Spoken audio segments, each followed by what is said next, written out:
Let's get sweaty.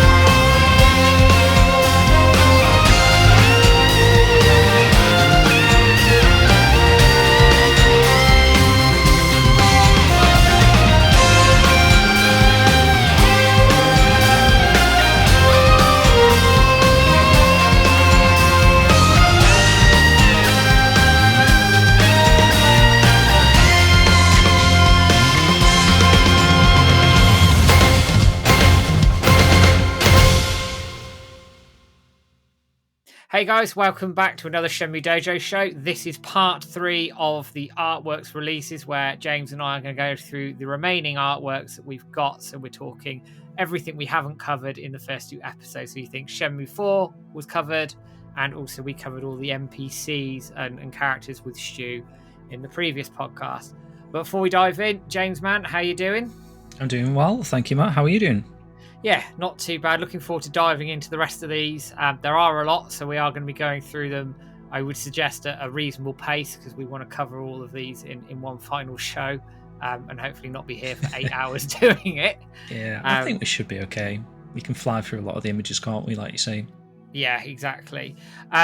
We're recording this ahead of us actually releasing the second part. So the competition for that second part, we are going to put the name of the winner up as part of this video. So it's coming up right now. So keep having a look at it, and you will have won this Shenhua art here from the original prints that we got.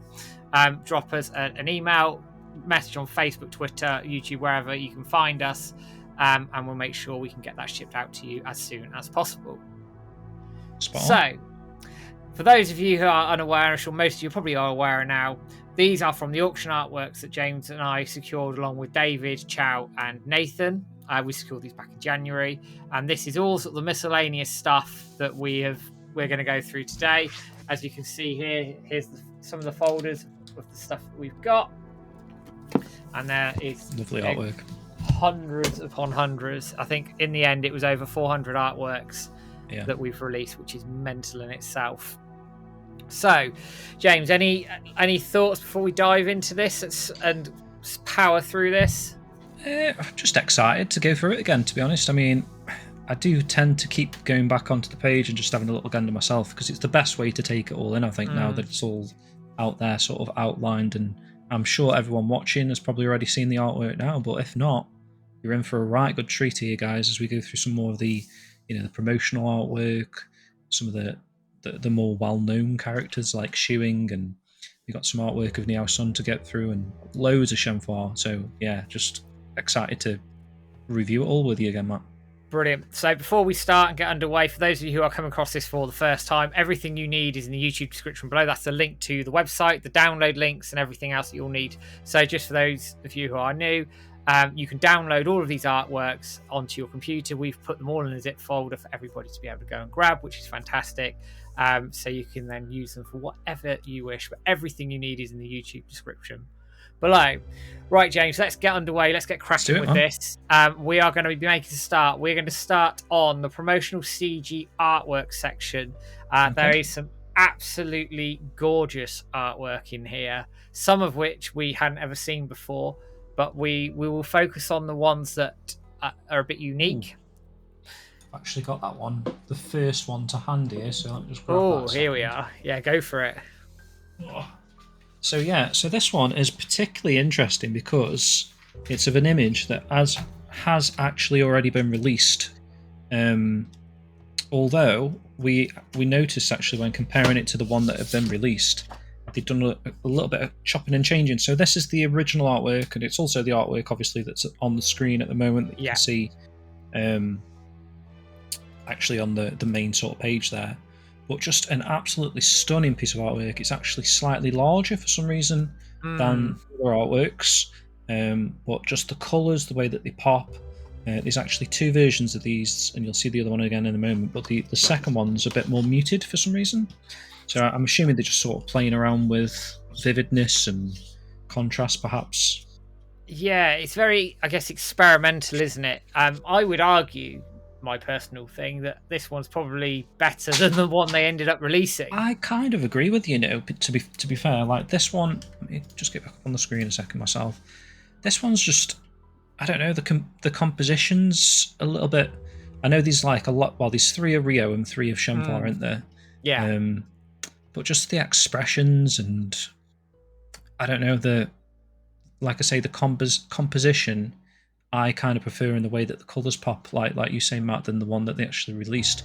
All 3 of them are cracking images, to be honest. Yeah, probably some of my favourite CG artwork, to be honest, in general. And you can actually see the faint outline of Shenhua's hat coming off at the top middle there. Yeah. So that's kind of reminiscent of the Project Berkeley trailer, where she's like crying back in pain and agony, and her hat comes flying off. And that's kind of the face that she's pulling there, like a little bit of I don't know, like a crying sort of upset pose kind of thing going on there.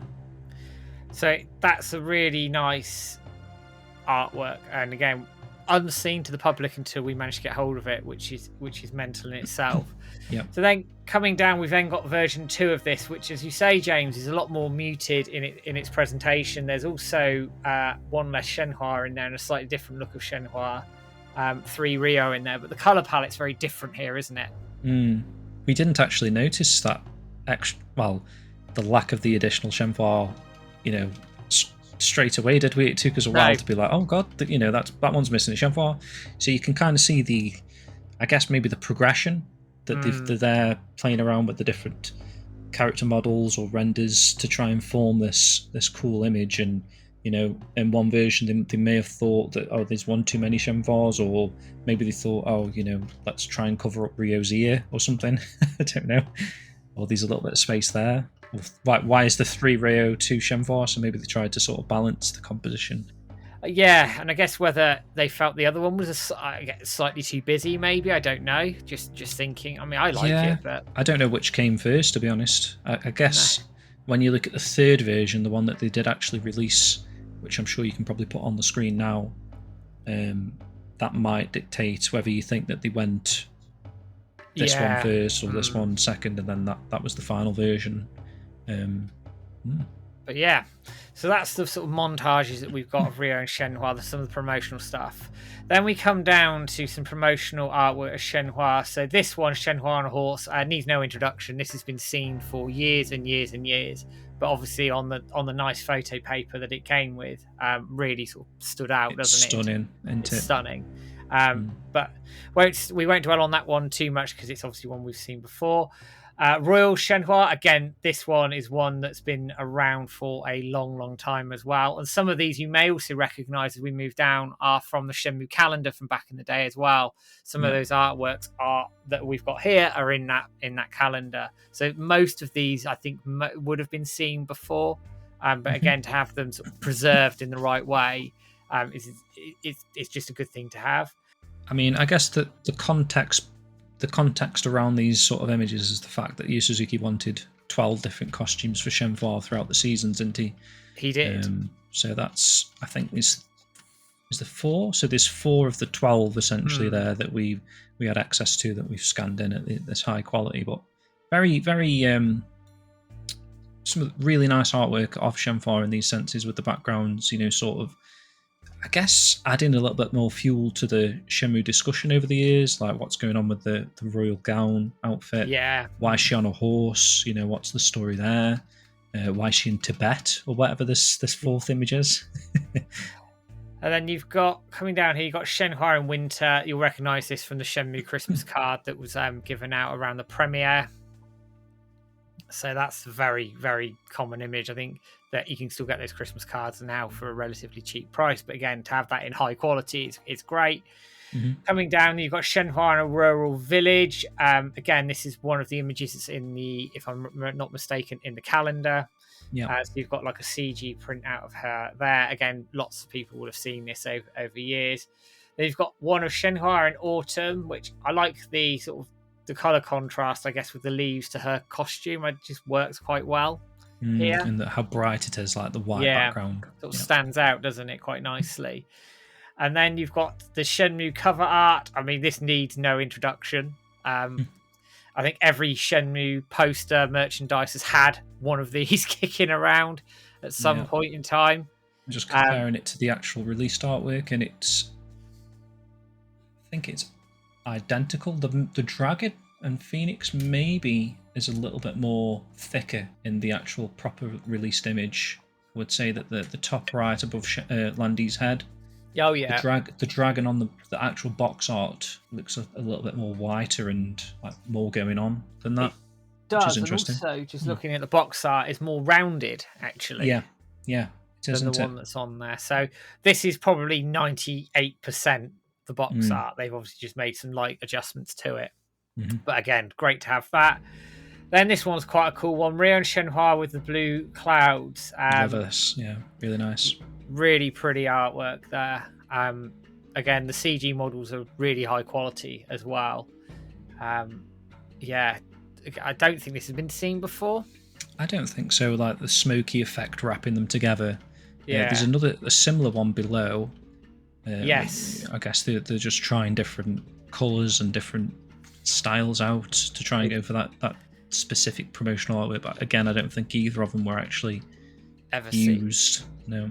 It's an interesting contrast to go from sort of that colourful cloud-based one to then sort of almost a washed-out look. But I used the term washed out in the. It was a very deliberate washed-out look, isn't it? Yeah, for sure. Then you've got Shenhua and Ryo with warm clouds. Again, I think they're experimenting with various different models, techniques, and colour schemes. That Ryo model actually looks a bit strange in the face, doesn't it? It looks different than what we're... That maybe, I don't know, more eyebrowy than normal. Yeah, you're right, actually. And he looks like he's inquisitive or something. I don't know. Maybe it's just Ryo. And then you've got completely contrast Nozomi with a gift.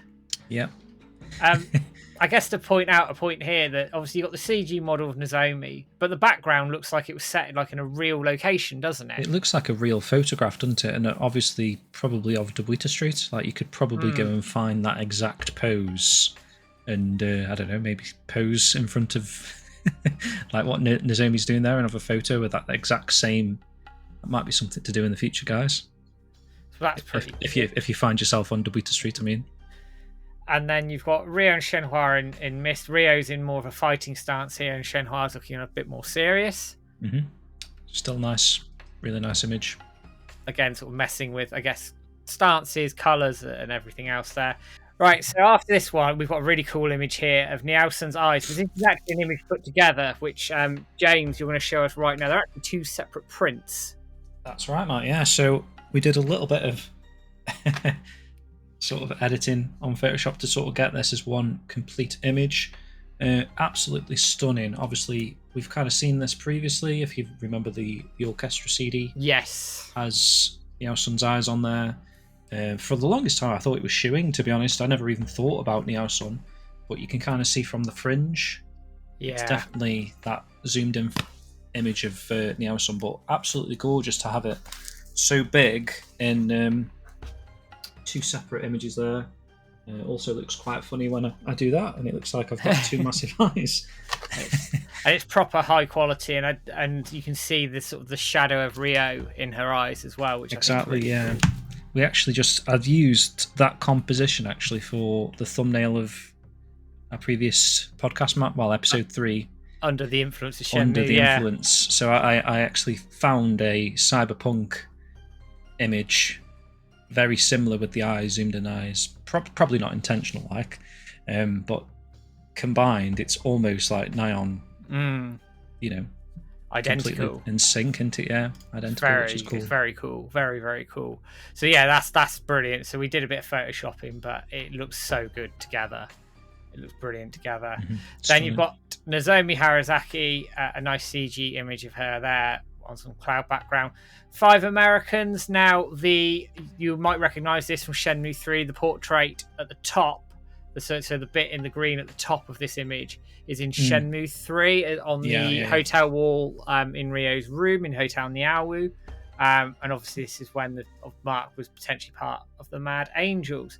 And that brings us to the end of the CG artworks. I mean, we battered through them nice and quick, and that's the sort of pace we're going to be going for with these ones, because we've got a lot to get through.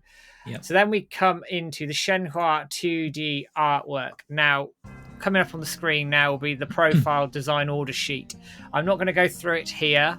We covered it in the Shenmue 4 episode, but just to say it does make reference to her lineage and also her powers a little bit. So make sure you read that in detail, because there's some really good stuff about Shenhua and her background, and proves some theories that we've been talking about over the years. But the first image we're going to come to is a Shenhua face, early design in black and white. This is a very early sketch, isn't it, when you think of her features and where she ended up being, isn't it? It is, to be fair, because it's obviously it's not as detailed as the final character model. It's, like you say, it's probably a 20-minute drawing, if I had to say. Like, you know, for these talented character artists, you know, this is kind of just something that they whipped up. Have I got that one, actually? I'm just sort of thinking, like, it's obviously... No, I don't think I have that one, but it's obviously a full A4 page sized image. Yeah, no? Yeah. So it's not like they just did it on a napkin, but you know what I mean? It's probably, if I had to hazard a guess, saying like 1996 artwork, like very at the very start of the development cycle, I would have thought, where they just sort of conceptualising Shenhua. Yeah, very early doors when, like you say, they're trying to work her out, what she's going to look like. Probably from that design order sheet. There might have been other ones where they've made that and then gone, actually, can you do this, do more with her with this, make her a bit more feminine, change her look or whatever. So there may have been a lot of back and forth with it, I guess. And like whether or not there's these different character artists in general. So this is someone's character drawing style, and it just looks like maybe slightly less detailed. And then when we get down to some of the later images that you're going to see, where these are a little bit more kind of maybe like an anime influence. Yeah. In some of the colourful artworks, maybe that was a different artist. So maybe it's not so much like it's an early version or a rough version. Maybe it's just a different style. I don't know. So that's worth bearing in mind. Then we've got the colour version of it. And it's pretty much one-to-one. I think her lips have changed ever so slightly, and they've changed her eyes, but pretty much as was the sketch. And it's a really cool sort of progression. You can sort of see the pencil lines, like especially around the neck there, like the shading. You know, it's kind of something you probably used to do back in art class. Wow. I'd say used to do, attempt to do, and fail miserably. Attempt to do, yeah, true. And I'll leave that there. Then you've got a very early colour design of her whole model. Again, her face is very similar, isn't it, here? Yeah, see, this is what I'm thinking. Maybe it's just a stylistic choice of the artist, rather than it's the same character artist of the Shenhua images that you're going to see in a moment. Just because it almost looks, dare I say, like Saturn 3D looking, like in the details. There's like a roundness to it, isn't there? Like a wooden. Say if you were to buy like a wooden doll or something, it's got that kind of look about it. Yeah, I would agree with that. And then the text on it just says, a girl travelling with Akira, and then the signature at the bottom is Miyawaki, so that's Kenji Miyawaki. Ah, right, okay.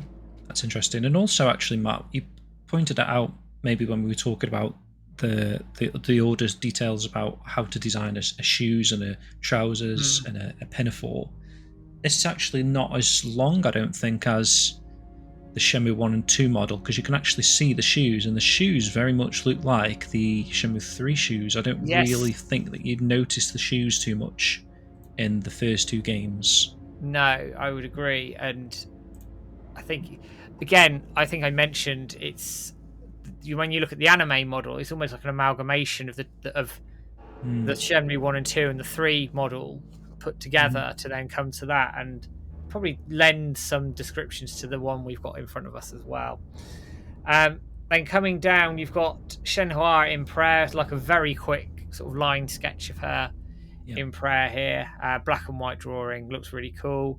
Then you've got a slightly more detailed version underneath that, so there's a bit more sketching around her features and her clothing and the shadow there. Then you've got the full colour image below that, which I think I've got. I'm going to have a quick look. I think you do have that. I love that. That image is it's breathtaking, really, isn't it? It's, the clouds seeping through it. It almost again looks like they've used a real image for the backdrop, kind Yeah, it of, does, doesn't it? There you go. potentially, Got it there. with the sky. Let me see. Oh, Yeah, that's a really cool image there. beautiful. Stunning image. Coming down, then you've got Shenhua on a mountaintop sketch. I love that sketch. It's really cool. I love this one. These are the two that I've got, actually. I've got the sketch and the colour version. And then I'll bring us down to the colour, which the colour version is sick, isn't it? It's so talented, isn't it? Whoever's just drawn that. And this image actually does make it into the game in Shenmue 3. It's that one that's in the Save Shenmue building on the wall, framed right at the back. So I was going to say that a lot of these images, beyond the development of the game, don't really see the light of day or have a real purpose, and they put this much time and effort into the detailing, the colouring, the sketch work and whatnot, and the fantastic images that could be released as posters even, or just within an art book. And the fact that there hasn't really been a proper Shenmue art book, considering the talent that they've got available to them, these talented artworks, is a travesty, really. I know we've had that orange art book, but it's kind of like an amalgamation of loads of different things. Then we've had the Shenmue 3 tabletop one that was the Kickstarter one that's mainly just Shenmue 3 screenshots, even, like some of the early release stuff. And then we've had the Pix and Love art books that have a little bit more artwork in them, actually, to be fair. But when they've got stuff like this available to them, why are they not releasing like a proper fucking... I know. It would be amazing. They could release a big art book they could be selective, don't do anything that's spoilery, potentially. Yeah. Release a big thick art book, charge 50 to 60 quid. People would buy it. It would be insane, wouldn't it? And maybe that is part of the plan still. Maybe they've got all this aside, and when they finish the series, they're going to release like the art of Shenmue, which... Wow, they need to. It's a mistrick, isn't it? They haven't. Yeah. And then coming down, we've got another pencil sketch of Shenhua with wind shift, which again I think looks really cool. Again, just I think her wandering somewhere, getting caught in the wind. Then you've got Shenhua crying. We covered this in the Shenmue 4 stuff, but this is sort of when you're thinking Project Berkeley, you can see she's crying in one of those shots in there. We believe this is probably a concept for that, but again, it's really cool. Shenhua explosion, again Project Berkeley, where she shoves the two guys off and the whole place explodes. That's where her hat's coming off as well. So that's the part of the CG image we saw at the start of the show. So again, a sort of a step back, I guess, from that CG image. We can see where that potentially has come from. You've then got some expression to Shenhua there as well, just various sort of test expressions there. That one is labelled joke. Yeah. So that's a sort of like a not impressed. That looks very anime, doesn't it? That expression. It does. She's pissed. Yeah. It's like manga style. Yeah. Like you'd love Kenji Miyawaki to be on board for a Shenmue manga, wouldn't you? Oh god, this style. Money left on the table, guys. But we just want everything, don't we? We want it all. Coming down, you've then got a colour sketch of Shenhua and Ryo, who would have been, I think, Akira at the time. Yeah. Really nice, actually. I recognise her pose there from somewhere else for some reason. I'm trying to think what artwork that's from. But obviously, the colour sketch of Akira, I'm not too sure. But her pose looks familiar. To me, kind of Akira at the front there looks like the boy from... What's that manga series that's been talked about quite a lot recently that Yu Suzuki liked and has a lot of... Is it called Kenji? Ken something? It might. I don't know. You know what I'm on about, don't you? I do. I can't think. I can't think on the spot. He mentioned it in an interview, didn't he? Fairly recently. But that art style reminds me of that as well. So that's cool. Then coming down, you've got Shenhua and Ryo as a very sort of busy pencil sketch there. Yeah. But again, it's all part of the history here. Then you've got a very interesting sketch here with a lot of handwritten notes. You've got like Ryo's head, Shenhua in the middle of it, sort of amalgamating together, and then you've got a lot of notes on it. And then the text on it, so you've got main visual is one of them. I'd like this made into CG, so please refer to the details in the email. So that's interesting. Interesting, yeah. The background is a sunset. If possible, one alternative background. 8th of, I'm guessing, December, but it could be the other way around, I guess. It could be the 12th of August, but we'll do the British way. I think it is probably is the 12th of August. Just below that, you've got the 16th of August as well, which makes sense. Yeah. So sooner if possible. Checked by department head on the 12th, and then 16th sooner if possible. So that's quite interesting. Yeah, I'm trying to think, like, out of the artworks that we saw at the start of the show, the CG artworks, is there anything that's got that kind of look and feel? Not offhand that I remember. Entirely with Shenhua in Ryo's face, but then if you think about actually the montage one, the collage one, we mentioned covering up Ryo's ear with Shenhua. So that's kind of what they're doing there. Had that thought process there. Then this one's cool. Shenhua and Ryo or Kira walking. So walking along a path in the mountains. In the background, sort of on the left-hand side of this image, you can sort of see remnants of the Great Wall there. Yeah. Thinking, obviously, the end of Shenmue 3. That could well have been a concept for that. Bottom right is the date, 30th of March, and the signature is of Kenji Miyawaki again. And it says Virtua Fighter RPG, 2 Travelers in the Mountains. Then leading on from that, this is cool. Shenhua on the Great Wall on her own sketch. So her walking on the Great Wall of China, wearing her cap and scarf and garments. We did sort of say that it kind of looked like this was in order, and Ryo's got upset with Shenhua. Shenhua's got upset with Ryo, I mean, and then she's wandered off on her own, and then maybe the wind shifts or something, potentially leading to, I don't know, something else later. Yeah. And then you've got another concept of Shenhua's face. Again, very sort of simple pencil sketch there, just with the name Shenhua written on it. These are now you're getting into some really cool stuff here. So this is like proper pencil sketches here. So you've got Shenhua with her hat off. This is a sketch. So that's, again, I love that image. It's brilliant. Then you've got the Shenhua poses, full original pencil sketches here. I'm pretty sure I've just seen that in the background on your video, haven't I? Those two, those are original sketches as well. They are just amazing. That they're just, I don't know, clearing this out. Like, where was this artwork for, like, it to be available on an auction site? That it's like actual hand-drawn sketches from potentially Kenji Miyawaki, and they're just being thrown out or whatever's happening.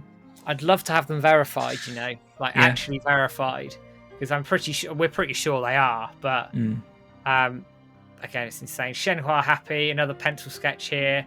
This is very early, and she's in a slightly different outfit as well when you look at it. She is, isn't she? Yeah, there's like that, almost like a nurse type thing going on with I don't know what they call that. I'm not sure, but I see where you're going with that. Then you've got Shenhua Emotions, again, another legitimate pencil sketch. Yeah. I think it took us a few goes to scan this in to make sure it came up properly, didn't it? Shenhua portrait. And coming down, you've got Shenhua in full colour. So this is very much in the style when you think of the NPC artworks we looked at and some of the other ones we've looked at. That's in that sort of colour style. And this is that sideways thing going on with the nurse type of slit there. Yes, good point. Good point. And actually, it's, that's kind of what they chose in Shenmue 3, isn't it? That very much the top part of that, with a little bit more detailing going on the top part of blouse or pinafore, whatever they call it. It says her costume's obviously been through 3, 4, maybe even 5 revisions over time. Yeah. Which is quite scary. Does beg the question, like, what the anime team had access to. If, maybe this folder, maybe this is what they had access to. And I might be cheeky, and I'll see if Jason DeMarco still exists on social media. But out of interest, we've got these. Did you have access to any of this stuff? Is that why it's cropped up in 2025? Well, possibly. There you go. Then you've got the Shenhua on the side, full colour. Again, it's the same design in terms of the costume. Looks like they got some wind going behind, in front of her, but that's a really cool colour image again. I can't say enough about these colour sketches. Then you've got her sitting down, full colour. Again, very similar costume, although it has had a slight revision around her neck with the scarf. Looks like it's covering up that sort of nurse's bit you mentioned there. Yeah. Switch did notice, because obviously Switch has written all of the descriptions below these images, guys. So just a massive shout out again to Switch fair play. For all of the translation and the descriptions and stuff. But he noted that it sort of looks like she's lifting that leg, because obviously the shadow below it. So she's sitting with a leg raised for some reason. Yeah. And then the text says Shenhua. So that's all of the 2D Shenhua stuff. Now we're going to dive in here to the 3D renders. There is a lot of these. In the artworks, there's a lot of repetition as well. So obviously any duplicates, unless they've had any sort of notable changes, we haven't put them all in because there was some of these. There was about 4 or 5 of them, wasn't there? Exactly. Around. Yeah. But there's probably not a huge amount to say on a lot of them, but we'll make comments as we go through. So the first one we've got is a Shenhua early CGI render. Now you can tell it's early, can't you? Yeah, you'd be thinking possibly Sega Saturn era, looking at that one. Like cutscene model type of Sega Saturn artwork, CGI rendered. Yeah. And looking at her hair, she's only got a ponytail there, hasn't she? That's true. And she's got like a little bit of hair coming down, like a fringe thing going on, but only one side. So that's interesting. It's very she's green. So shoes have been through multiple revisions as well. Yeah. This one, again, it's an early model render, but again, it's a progression. I'm guessing this one again, Shenhua created by Takashi Ito. It's again, her shoes are the same, but the color scheme on her costume is very different. Yeah, it's. I find it hard to say if it's more detailed or less detailed than the previous model. The previous model looks better in a sense, but then it also looks less detailed, doesn't it? There's like a correct, a Sega Saturn again sort of roundness to the model, whereas the second image here sort of looks more in game, but again probably too good for Sega Saturn in game. I don't know. Yeah, whether it would have been like a CG scene potentially, but yeah, I would agree with it. The Saturn's not going to be able to do that natively, no way, not without a booster, or this could have been sort of going into early Project Katana testing for all we know as well. Yeah, true. Coming down, you've got then sort of following up from that, you've got an early head render using the same model. Actually, some of those poses, if you go back to the image at the top, the 3 at the bottom of the image previously are in this head render as well. So it's like they've like put that together as a bit of a collage and then used it there.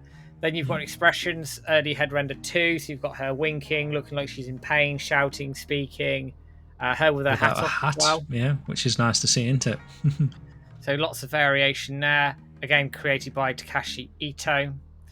Coming down, there's a lot of these renders. You've got Shenhua on blue background render. There was 3 of these in total that we managed to get hold of.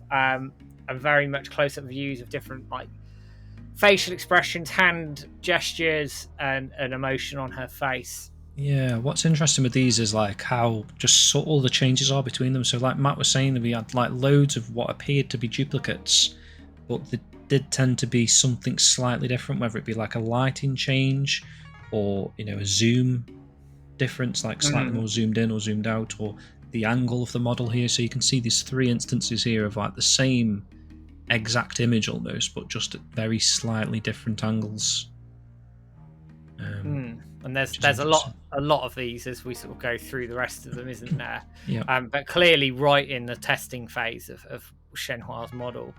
Then again, concept illustration number 1, very sort of close up of her face there. So you've got again Shenhua concept illustration 1 created by Takashi Ito. She's smiling there on sort of a sunny sort of background with trees. Almost looks like it could be like a film shot, like on a camera sort of thing. It makes you think they've tried and tested loads of different styles and designs, maybe just to inspire.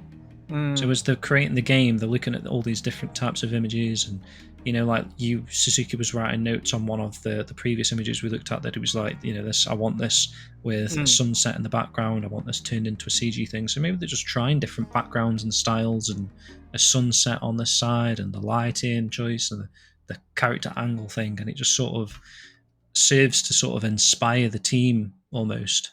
Yeah, and sort of give them avenues to explore and go down and put these things together. Then next one, you've got 3 of those sort of expressions, which I think are very similar to the ones in the blue, actually, aren't they? They look very similar if they're not. And it's concept illustration created by Takashi Ito, with sort of 3 renders of her with various emotions on sort of a brick wall background. And again, I think they're experimenting. The left-hand side looks a bit trafficky, doesn't it? Like an actual city sort of thing going on. Skyscrapers or something, maybe, and a road sign, I don't know. So again, that's a very different look certainly to the one above, and also to her as a character, because that's not where she's from in any way, shape, or form. True. Yeah. And moving down again, you've got sort of 3 of the same sort of expressions, but then you've got like loads of them sort of faded into the background here, so going for some like abstract effect almost here. But again, it's a cool look. I don't know, it's like part of the design for some reason that they need this many types of different images of the same thing. I mean, who's signing off on this? I know, yeah. Or people just got, quite a lot of time on their hands that they can be messing around with all these different compositions and stuff like that. I suppose, like as an artist, and it's your job to sort of create these images and whatnot, you probably are making a lot of different things just to sort of show the team members here, like, which one do you like. Maybe they were even planning like this particular image as a promotional artwork for the Sega Saturn back in the day. Possibly, and then they dropped it for whatever reason. Which again, it's just a very different abstract sort of image there. Then coming down, you've got Shenhua in a meadow. Again, very early model there, but very different take. It's just crazy, isn't it? Because then, in this instance, they've had to model a meadow or a patch of grass somewhere. Yeah, and dump her on it. Because it doesn't look... I don't think that looks like a real-life image to me. That looks like... No, it looks rendered, doesn't it? Rendered, doesn't it? Yeah. And then a concept illustration book by Katashi Ito. Then Shenhua with Deer 1. Obviously, if you think of the Shenmue Sega Saturn footage, you see here with a deer and feeding a deer and it's sort of skipping off. That could well be linked to this. Yeah, I'd agree. But again, cool image there. Then you've got a close-up with a deer and then one in the background going, "Where's my food? You haven't fed me yet, you bastard." Just a little question, Matt, like kind of off topic, but what did you make of them changing the deer to a goat in Shenmue 3 and the anime? I mean, I didn't mind it personally. It didn't kind of make sense though, did it? Because Spylo is white deer. I didn't mind. I think it was just... they needed like something cute and cuddly. And white. And white. But yeah, again, not an issue. Again, created by Takashi Ito. Shenhua Deer 3, sort of similar to the first image, but slightly different in terms of where the deer is placed and Shenhua's placement again. And another one with deer, number 4. So that see deer... the water cupped in around there. Yeah, you can. And you've also got the other deer that was going, "Hang on, I'm still here." Yeah. Where's my food? Again, by Takashi Ito.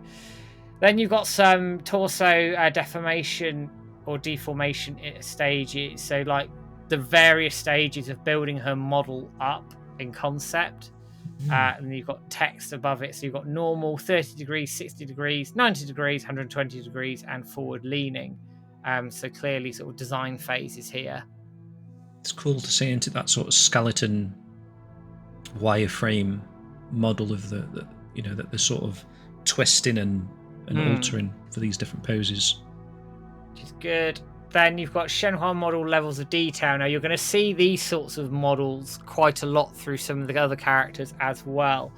But you've got very sort of simplified models. You've got one at 128 polygons, one at 450, one at 800, then her full model at 1300, which actually, when you think to the NPCs, they were coming in at around 1200. I think they were, you're right, yeah. So that slightly makes more sense. Detail here. Obviously, being a main character, you'd expect that. I mean, I don't get the 128 one because it's almost non-existent in it. Like they're never going to use that version, are they? I don't think. No, I don't understand how that works, but there'd be somebody who obviously works in development will be able to go, we do a low poly for reasons X, Y, and Z. We do and we work through the system that way. But that's cool to see. Then you've got Shenhua and Ryo in the forest. This looks like an in-game shot, isn't it? It does, obviously from the Dreamcast era, so just an unusual sort of file that was included. Strange, but obviously much further on in development. Then you've got Happy New Year 1999 greetings card design. Had we seen this before? I don't remember it, but I don't know. I mean, I've seen these enough now that I'm starting to question that. It's been that long, but it's really nice, isn't it? Like, print it out and give it to someone for a Happy New Year, but obviously go back in time 26 years now to do that. Maybe use your Photoshop because it's really clever these days. I reckon you could change that to 2023. You probably could, yeah. which is exactly. mad. It's kind of the one that you sort of fold in half, don't you? And it sits on itself. Yeah. And then you've got Shenhua face no hat with different lighting. So 2 poses of her face the same, but with just different lighting on it. And there's some lens flare in both images, actually, I think more pronounced on the image on the right-hand side. Then you've got her face, again, with no hat, with 3 sort of different angles, the same or very similar pose, and different lighting again. The model looks, I don't know, slightly better, I guess. I don't know, unless it's just a lighting thing. It's certainly more detailed, isn't it? Yeah, I mean, it's nice to see her without a hat on. You don't see it very often, do you? This is probably the first time we've seen Shenhua without a hat, right? From a sort of a Dreamcast looking render. Yeah, absolutely. Then you've got a close-up upper body shot with no hat again, with the blue background. Not a huge amount to say for that one, but again, there's got a lot of detailing on the face. That sort of face render would be one that, if you think of the faces demo in the Passport and watch Shenmue and everything else, that's definitely probably the level of fidelity you're going for, or even beyond that. Looks highly detailed, doesn't it? Even for 2025, that's a cracking render, isn't it? I was about to say, like, if someone rendered that as a character model in 2025, you wouldn't sit there and go, "That looks terrible," would you? No, not at all. So that's what they were dealing with back in, well, we say 1999. This is probably pre-1999, 98 sort of thing, or even earlier potentially, for all we know. True. So that's cool. Then you've got Shenhua in colour and grayscale, 2 images, same pose, one in colour, one in grayscale, with a sort of a bit of a smile on her face. That costume, James, again, it's got that sort of that collar that you mentioned in the earlier images is there. Yeah, so maybe that's always there, but obviously Shenhua's typically got that scarf in the first 2 games, hasn't she? Don't see it. I've got to have a look. I'm looking around the room. I think she's always got a scarf on, hasn't she, in the first 2 games? Yeah, you don't really see it, do you? So it could be something that is actually there. I don't know if you can, like, alter the model in-game to remove the scarf, you know what I mean? Like, is there a model without the scarf? Is the scarf its own thing, or is it sort of wedded burnt to into it? Yeah. I don't know. Then you've got an emotion change here. So you've got her with her previous pose. You've got one without her hat on, looking quite worried and scared, I would suggest. Makes you wonder, like, what's happening in this moment, this future that we're waiting to see what's going to happen here. If we're ever going to get a cutscene where Shenhua loses her hat, that'd be cool. Where she's battered everybody. She's crying, yeah. I mean, that's the force of this key that we learnt about in it, where she's going to do this explosion and her hat goes flying off because she's got that much force and power. That's potentially what we're going to see. Hopefully we do in a Shenmue 4. Hopefully we get there. Then you've got Shenhua upper body render. So again, you can see a little bit more of her body. Again, that scarf around her and that collar, as we mentioned there. Then you've got the upper body on a gradient sort of background. That's nice. I like how strange lighting. Very cool lighting there around it. Then you've got upper body, no hat with the gradient lighting. So that worried expression, they've taken that and obviously taken that lighting effect of the previous image and had a look at that one as well, which is cool. You can really see the detailing here in her eyes and her expression. With that render, again, like, you wouldn't be upset if this was 2025 and someone showed you that in game. Oh no chance. Like, the hairline, the fringe, it looks like it's properly hanging over the eyes. It's not like burnt into the model, and her eyes themselves are like reflective, aren't they? It just looks really good for the time period, mate. So well detailed and designed. It's insane, isn't it? Yeah. Then you've got a full body model. Now this probably much closely resembles her Dreamcast model. It does say Dreamcast model on it. Yeah. Her shoes have changed. In fact, this is, potentially one of the ones we were giving away, right? Yes. Not this one with the text on, but like I say, I think we had about 6, 7, 8 of these similar sort of style ones. Loads of these. So this is Rei Shenhua Dreamcast model created by Takashi Ito, and you can see her scarf is right around her neck here. So you obviously can't see that collar that we've seen in previous images. Full body model 2, again very similar, just a different pose. Yeah. Model 3, her in sort of again like a shy koi type pose. Again, you can't see the collar around the scarf. Full body model 4. There's some lighting coming from the right-hand side here. She looks in shock or worried about something. I feel like she's having a cup of tea, like a fake tea. Or she's dropped it and just gone, oh, heck. Yeah, that could be it. Yeah, the teapot on the saucers off camera. Then you've got full body model 5. Again, no real lighting there, but this is very much a Dreamcast model. The final model is not too far away from it. 6, her in sort of a playful type pose. Looks like it, doesn't it? Like she's running off or something. Running down to Bailu Village. Then you've got model 7 and 8, just slightly different lighting here, but her sort of sat down. Now, when you think of that image of her sat down with her leg raised, James, I do wonder if that's then the render here following that colour image. Yeah, I mean, eagle-eyed viewers might be able to tell the difference between these two. I included them here. I noticed it took me a while, but she's actually got like a belt on the right-hand image. It might not show up very well just because of the page format here. They're like next to each other and quite small. But if you have a look at like the downloaded files and actually zoom in on the sort of the torso region there, they've obviously added a belt, like a black sort of fiddling still, aren't they? At this sash point in time? Kind of thing around her, yeah. Which is cool. Shenhua close-up model of her face and head. Then you've got a close-up of her head and that sitting model that we saw previously. With the belt, yeah. With the belt merged together. Then you've got a model of her sort of stood up with her arms in front of her with that belt on her that you mentioned, actually Jane. see the belt, yeah. That makes sense. Then you've got a model of the upper torso with a sort of... It's just a level of zoom, isn't it? Yeah. I think it's the previous one, but more zoomed in. Yes, it is. You are quite correct there. Then you've got a really high quality render here with a blue background, her hat, and you can see the collar and the scarf again. That's stunning, that model. That is stunning. That is... honestly, I don't know. Maybe it's just my rose-tinted goggles, but I don't feel like they even do renders this high quality these days. Mad, isn't it? It looks so good, doesn't it? Absolutely mad. And that brings us down then to the bottom of Shenhua. There was a lot of Shenhua a lot of Shenhua renders in there, but hopefully that gives everybody a real picture of the development cycle from sketch to color artwork to renders to then into the final game itself. Yeah. So carrying on with this again at a reasonable pace, we're coming on to one of the favorite characters in the Shenmue series, Xiuying Hong, and there's some really cool images of Xiuying in here as well.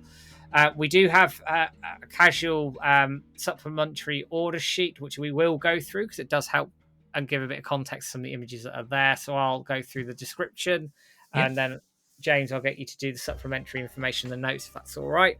Yeah, of course. So we've got Virtua Fighter RPG character order sheet, supplementary order sheet. Request date was January 22nd, 1997.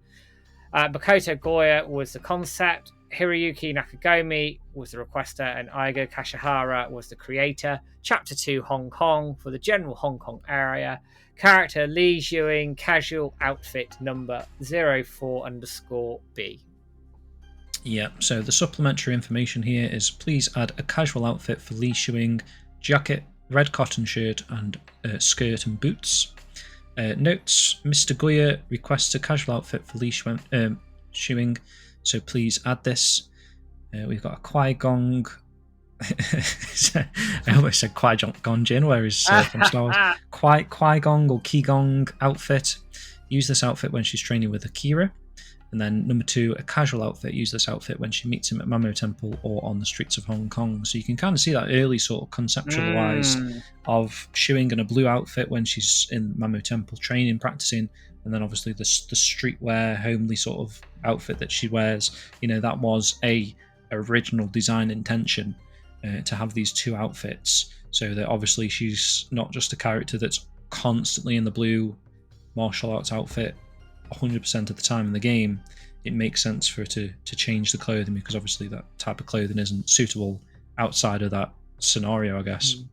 Which shows that level of detail they're thinking in here, isn't it? That she will need to change to go around town or whatever, and then have her casual clothes and then have her training clothes, which is I think, again, the level of detail at the time wasn't seen in games. And even now, game characters don't often change their clothes. No, that's true. And even if they do, it's quite tough, in a sense, to keep the character looking like the same character, if you know what I mean. Like, going from the blue outfit of Xiuying to the red outfit.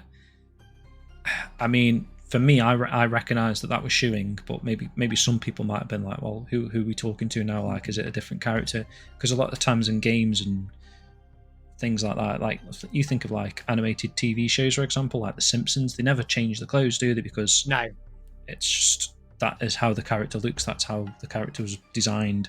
So to have an outfit change in a game or that kind of media is kind of difficult to do, to keep it that the player is aware that this is the same character, if you know what I mean, because you just pick up on, say, the blue outfit is very iconic, isn't it? It's like, that is Xiuying. But again, to people that have played Shenmue 2, Xiuying and the red outfit looks right as well. It's not like it looks like it's two different characters. And then, obviously, at the bottom of the order sheet, we've got loads of stamps actually on this one. Like, this has been signed off by everyone. I don't know, 1, 2, 3, 4, 5, 6, 7, 8, 9, 10 people. I don't know what the cross is. That's an 11th person, that's their signature, but or yeah, I don't know, 11 people there signed that. Definitely been through a lot of revisions, hasn't it? Different dates as well. Like, one of them looks to me like the 2nd of the 1st, or is it just that faint that the 3's come off, or you've got one on the 23rd, 24th, 25th, 26th, 27th. Interesting. Interesting all the same. So then we've got an early illustration of Xiuying. Now, eagle-eyed people will notice she's wearing a jacket here. Yeah, well, this is kind of what the thing was hinting at, right? This order sheet. We needed a jacket, a red cotton shirt, skirt, and boots. So yeah, this is the jacket that they conceptualized originally. Which obviously didn't make it in the game, but the red costume's pretty similar, but we'll see that in its glory a bit later, just in the next image, actually. That red look of her, pretty much, that's been planned all the way through. Yep. And then it's got text on it, Li Xiuying, casual wear, no jacket, and it says this is also mainly her appearance when indoors. So when you think, unbuttoned, isn't it? It is brave. I guess just for the drawing process, it's like, this is how, I don't know, it looks underneath. Possibly. That are undergarments there, creeping through. And then you've got some design notes here for Xiuying's jacket. So they've sort of conceptualized it. Potentially some undergarments they've looked at as well. And there's a lot of notes on the image itself. So it says here, Li Xiuying everyday outfit. Coat rear, same colour. Silver, which is the belt buckle, same colour as the coat, which is the belt. And there's another bit of text here. There's the lace pattern on the chest. Should be detailed enough for the texture to remain clear without becoming distorted. That's a challenge, isn't it? It is, and they do nail that, really, don't they? At least on the Dreamcast. They might have had an issue on the Saturn, perhaps. But you can see that sort of lacy design definitely on her outfit. And then you've got the knots on the bootlaces are omitted. It says under the coat. The skirt has a slit in the back. And then the final bit of text here says under the slit skirt, she was also wearing pant-style miniskirt shorts. But if they're not visible, it's okay to omit them. Interesting. So they're obviously thinking around how that would look in so I guess that previous drawed artwork, that is the mini skirt type of underpants or whatever that you can sort of see, but obviously in the game there's never a moment where you see that. You see them. And then coming down here, you've got another illustration with her in the green coat. I like that illustration. It's really cool. It's a nice one, yeah. And then you've got a rear profile of the green coat as well. And it says here, Li Xiuying everyday outfit, rear view colour. Then you've got a couple of head sketches here, early head sketches of Xiuying. I think not too different to what her in-game model ends up being, but I do think her eyes and nose and profile are slightly different in the final game. Maybe that sort of hair coming off to the side as well. They like doing that, didn't they? With a lot of their designs, the hair was sort of flicking across the face a little bit. Coming down, you've then got Xiuying in her famous blue robes. which everybody will recognise in great detail here. Again, with the hair sort of flicking across the face. Yeah, gorgeous though. But brilliant all the same. Then you've got another Blue Robes illustration with a bit more sort of flow to it, I guess, and showing the dress undone a little bit, the slits at the back, and going for that more sort of martial artsy type look. Yeah. Then coming down here, you've got Xiuying and Pickpocket Boy grayscale illustration. Who looks a little bit like Wong, which is cool. But look, you've got like the early sketch of Xiuying without all the colour, and then you've got Pickpocket Boy on the right hand side, which could be construed as being Wong. It definitely is Wong, isn't it? Right? Well, I'd have thought so. Boy. Yeah, especially hanging around Xiuying at the time. I suppose, because if you think of that early footage we saw, they looked like they knew each other. And it's intimated in the anime they've come across each other, isn't it, as well? When they go to the temple to look for Rio, it's intimated they sort of have come across paths, which is cool. Then I like this image. Xiuying as a child, the illustration so when you think back to the flashback scenes, this is an early concept for her as a child, which is cool. Then Xiuying and Zimming as children, with a rural house in the background. Again, quality image, love it. Absolutely stunning drawing here. This one, some of you may remember, Xiuying and Zimming as children, illustration 2. So when you think of the photo of Xiuying and Zimming in the game, obviously they're rendered in model and all the rest of it. But in the Game Jam beta, as below here, they actually use this artwork as the photo, strangely, before obviously rendering it together. But again, it's pretty cool. And there's a link there taken from the WordPress website for Game Jam beta there. Coming on, you've then got polygon base models here. So when you think back to Shenhua artwork, we had some of these. Again, we've got more here. The polygon count's a lot higher. You go 1,000, 2,000, 3,000, 5,000, and then the base model is 14,000 polygons. It's crazy, isn't it, really? And you can see that slit on the front of a dress more. Yeah, you can, absolutely. They didn't really go with that in the end, whether or not that was because of a flowing issue. You know, obviously they've got to then sort of manipulate the wind and the whatnot around that fabric. Yeah, and it's probably a job at the time they didn't think would be worth it. But something interesting to see the polygon count. Like the lower polygon counts, like just remove sleeves and all sorts, don't they? It's a lot of texturing disappears, doesn't it? Apart from the flick of hair around her face. Yeah, actually. Oddly. Weird.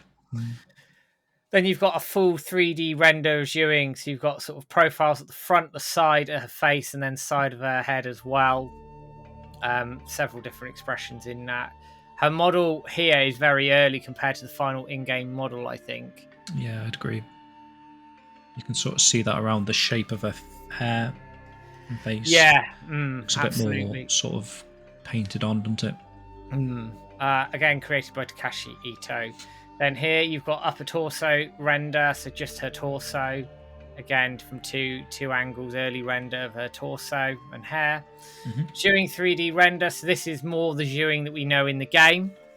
You can see that lace design that they were going for there. They didn't want it to be and it's just a pixely mess. Yeah, it looks great. Pretty good there. They've done a good job. Then again, you've got it on a black background. Again, trying out some different lighting and colour, I'm guessing. Then you've got her both outfits. Now, this is pretty close now in terms of her in-game model. This is, 98%, I would suggest, if not all of it? I'd agree with that, yeah. It's pretty much spot on, isn't it? So, interestingly, the skirt here's got the slit down the front. That is true, yeah. And also her dress, her blue dress, obviously has a slit down the side, which we obviously know about from the final model in-game. But this is very, very close to her final in-game presentation. I mean, technically, there could be a working model with that slit down the front, and maybe it just... They binned it off. Exposes too much. You know what I mean? Like, with the Xiuying and the side slit dress, the blue dress... You know, at times, from some angles, so I've been told, you can see her white panties.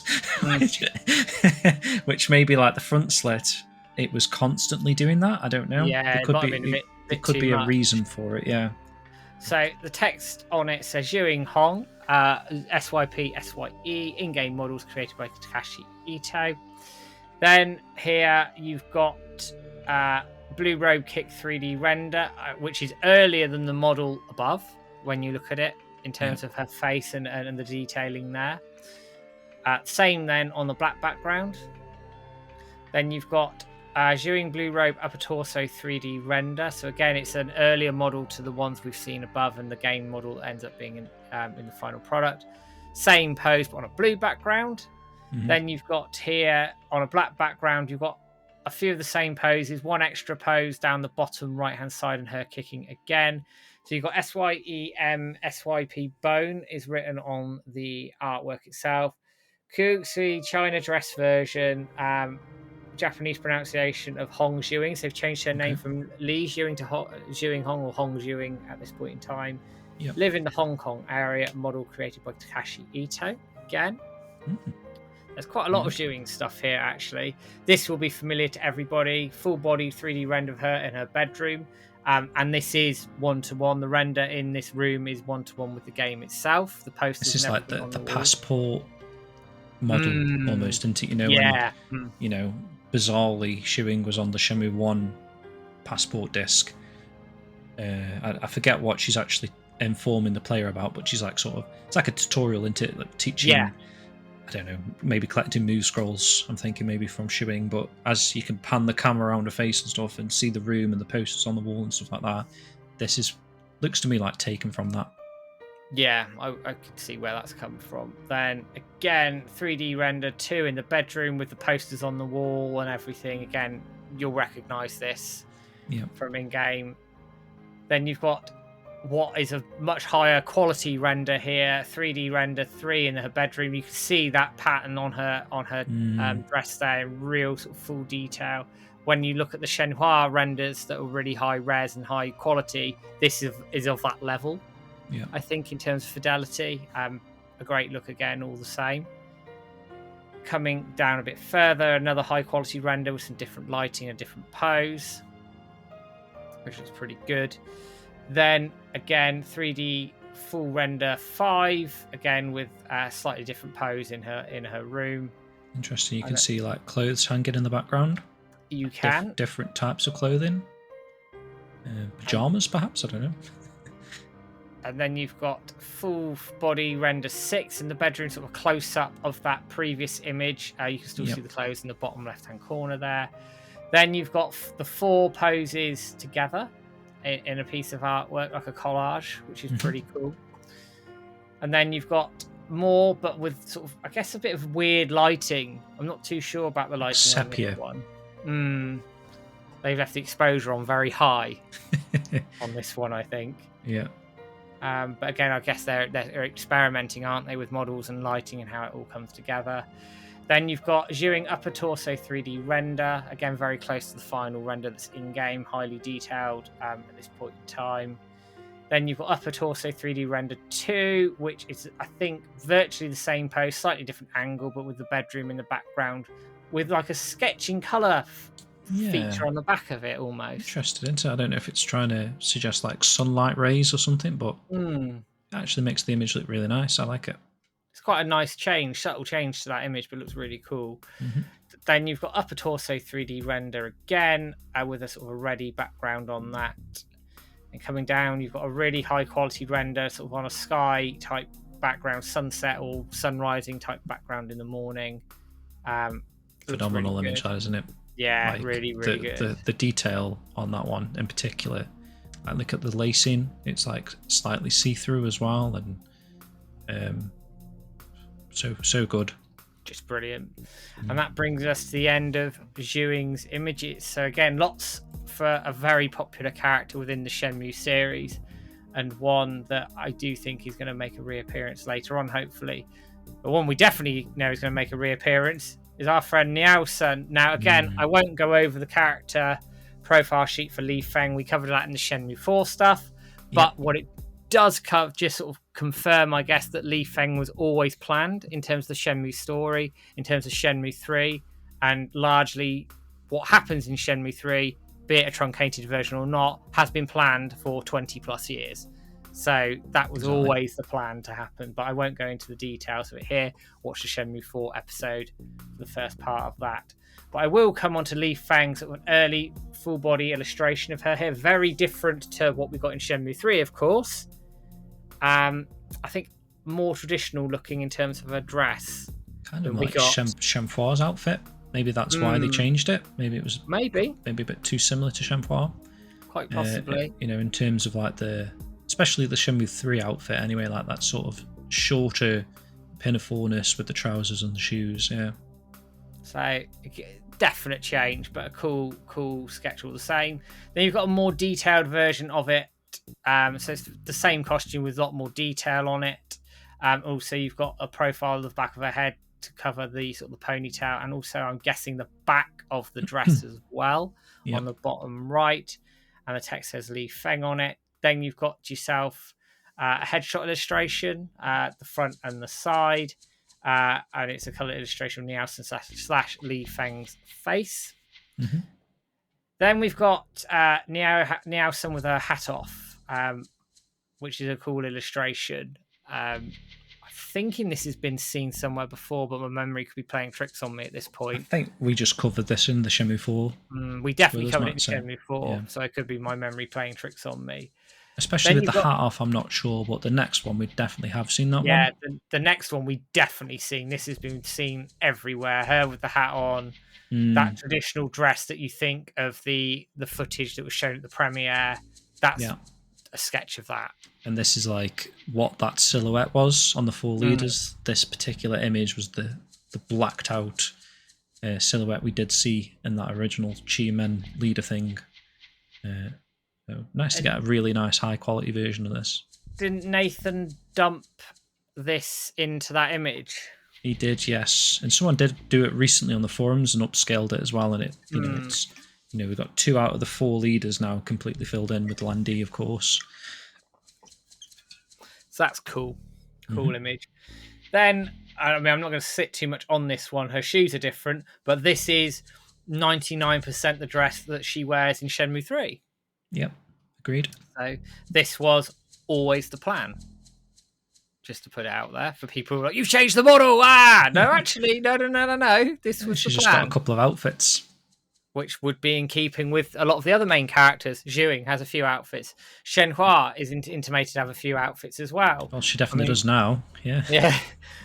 Rio, for some reason, doesn't. Clearly, he likes getting sweaty in his jacket, but everybody else seems to have more than one outfit. So that's that one there. Then you've got a back profile of the dress, and then sort of a close-up of the phoenix that's on her dress as well, again, which is shown in Shenmue 3.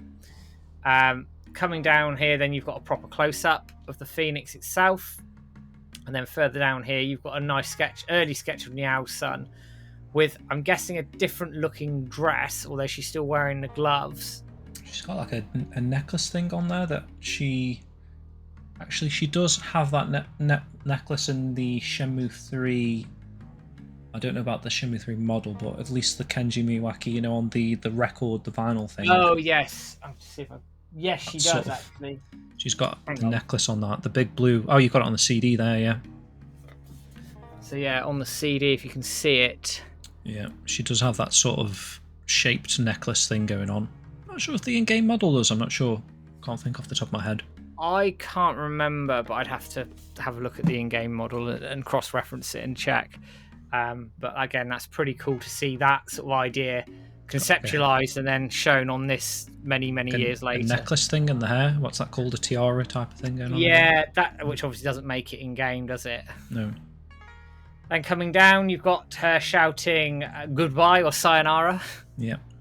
This is an original pencil sketch as well. I think did I get that one? I can't remember now. I think David got that one, actually. He might have done, actually. From memory. Yes, he did. Because I've got the one above it. Right. I don't think I've got a Nei-Sun sketch. I could get a big eyes. Then coming down, you've got Li Feng 3D model render. Yep. Which is pretty cool there. Then below that, you've got Nei-Sun 3D model render. You can see the facial features are very similar, just obviously in different clothing. And again, in her Shenmue 3 dress, she's also got the tiara in her hair, and she's got that sort of necklacey type thing as well that you reference in. Oh, yeah. In actual fact, that collar as well, if you look there to the render, the collar is very, very similar. Agreed. Yeah. So that's cool, again, to see that conceptualized all those years ago and ending up. Again, I'd have to look at the in-game model. They did for Shenmue 3 was just cut out that part of the dress, didn't they? Maybe that was like a... Obviously, she's got that sort of seduction element to her character. Maybe that's potentially a reason for that. And then coming down, you've got her 3D head render, again with the tiara on her head. And moving down, you've got the Nei-Sun early upper torso 3D render with her more traditional, I say traditional outfit, in the one that I think most people associate Nei-Sun in from back in the day. Back in the day, I've got an image actually. Well, not this one actually. The one that I've got is got the detailing on the collar, which we might see. Yeah, we do see in the next set of images. Yes, so in the next set of images, you can see that detailing around the collar, which these sets of images are quite famous. I think they've all seen variations of these over the years. But again, different lighting, different effects, slightly different poses as well, looking at them. Zooms, maybe slightly different zooming and whatnot. But again, great to have those kicking about.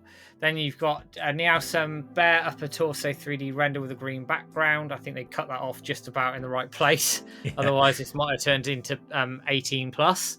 Yeah, not safe for work. yeah. But there we are there. Then you've got a 3D render with a pink and grey background with just her head. Very detailed, actually. You can definitely see it's her eyes. Like when you take that eyes image we had, that's definitely her eyes, isn't it? Well, look at the shine that they've got going with the hair. You know, it's not just hair, is it? They've like managed to get the lighting to glimmer across it. It's cool. So good. Then you've got another image, again, bare of her torso, looking sort of, I guess, that sort of classic Nei-Sun pose. Yeah. Coming down, you've got the high quality 3D render with that outfit again we talked about with the design on the collar. Very much, very striking, isn't it? I don't know what it's meant to be. It kind of looks like I'm not text sure. Almost looks like text, doesn't it? But very cool. And that brings us to the end of Nei-Sun. So we've battered through Nei-Sun fairly quickly again because we showed a lot of these off in the Shenmue 4 section, the part 1 that we did, and that's why. Skipping through, we're not going to use Yuandazu's triplets because we covered those in the Shenmue 4 show, so check that out already, and our theories as to whether they may or may not come back in a future Shenmue game. We're going to talk about Nozomi Harasaki though, and you're going to look at this image here because people go, that's not Nozomi, and we're going, yes it is. It kind of is, yeah. Backstory wise. Yeah, so this is like an early artwork render of an early version that would become Ryo's love interest, Nozomi Harasaki, and obviously we know she's a fan favorite. Switch went into the insight of how the model of Zumi from Shenmue 2 was obviously used as one of the planned models for Nozomi, which we've linked there. She's been through a few iterations, hasn't she, really, when you think about it? More than we realised. But we've got the character profile sheet here, and in particular it's quite interesting as it's certain that they represent the same character, but the consistency in the dress and the facial features leads us to believe that these are part of the evolution of the design itself. So it's been through a lot of iterations here, and also we can talk about where this other strange woman actually briefly appears. But let's do the character order sheet first from Nozomi Harasaki. So again, I'll do the description if you take on the details and the personality and the other little bits. So Virtua Fighter RPG character order sheet. Request date February 25th, 1999. Wow. That's late. 99. That's really late if that's the case. That is really late. Where's let me see where the date is on there. So that would be request date. Oh, it does say very top left. 1999, 25th of February. Raki, so when did the game release? December 99. So you can kind of see then that again, like we spoke about with Stu, there's very clear signs in some of the artworks and whatnot that they were just focusing heavily on Shenmue 1, weren't they, at one point? Because very late in the years, obviously they cut the game in half from what was Shenmue 1 and 2 combined, and they started to flesh out the Yokosuka portion to make that its own standalone game. And that, there is another clear instance of that happening back in 1999, the start of 1999, and this isn't even the final Nozomi character model that they went with, which is mental. Scary considering you're 10 months from release. Yeah, God. Which is mad. So originator was Wakino, supervisor Tanaka, so it's changed a little bit here. Creator, there was no creator that we're aware of. So for chapter 1 Yokosuka, character name Nozomi Harasaki, number 01239. And what's interesting when you see like the names changing on these documents, it just sort of shows you the evolution of the team. So there was people that were working on Shenmue in the 96, 97 era that are either no longer there or they've been promoted to different degrees within Sega and the AM2 team or whatever, or they've left. I don't know. Yeah, any number of reasons could be for that, couldn't it? Mad, isn't it? It is mad. So order details: name Nozomi Harasaki, gender female, age 18 years old, height 164 centimeters, weight 47 kilograms, blood type is AB, appearance location is the residential area, nationality Japanese, hometown is Yokosuka, auto or free, they've left that blank, clothing blank, role blank, main behavior blank, so not much to go off there. Bone structure is SYP. The personality based on face expression and speech patterns, apparently. In general, appears to be a responsible person. On the surface, she pretends not to worry about Ryo, but deep down she cares about him. So, slight difference to that, right? Because it's quite obvious she's worried about him. Although she has known Ryo since their middle school days, and then notes is just blank with the model name of NZM. So we then come to the character illustration of Nozomi Harasaki, which is not the Nozomi Harasaki that we were all expecting here. You've got a lady here in a red coat with white trim, brown sort of top, light sort of dark brown or black skirt, and brownish shoes. Very interesting here. Well, they didn't really have much to go off on the order details compared to some of the order sheets that we've seen previously, where it's like, she must have a red coat, or what I mean, like she must have.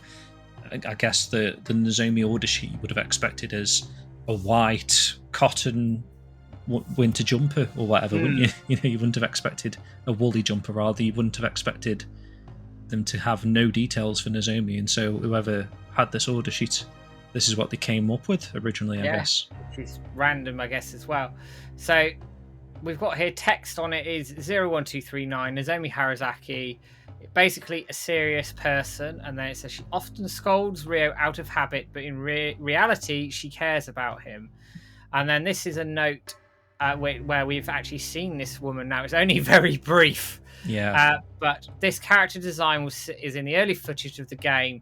This version of Nozomi was actually present during the Watch Shenmue VHS footage that was released in 1998 prior to Shenmue 1's launch of the Sega Dreamcast. You can see it briefly in action in the clip we've got below, and also Bluemu's subtitled Watch Shenmue VHS video, which we've also linked. And I'll just play it quickly, yeah. Yeah, and it's there. That's literally the cameo.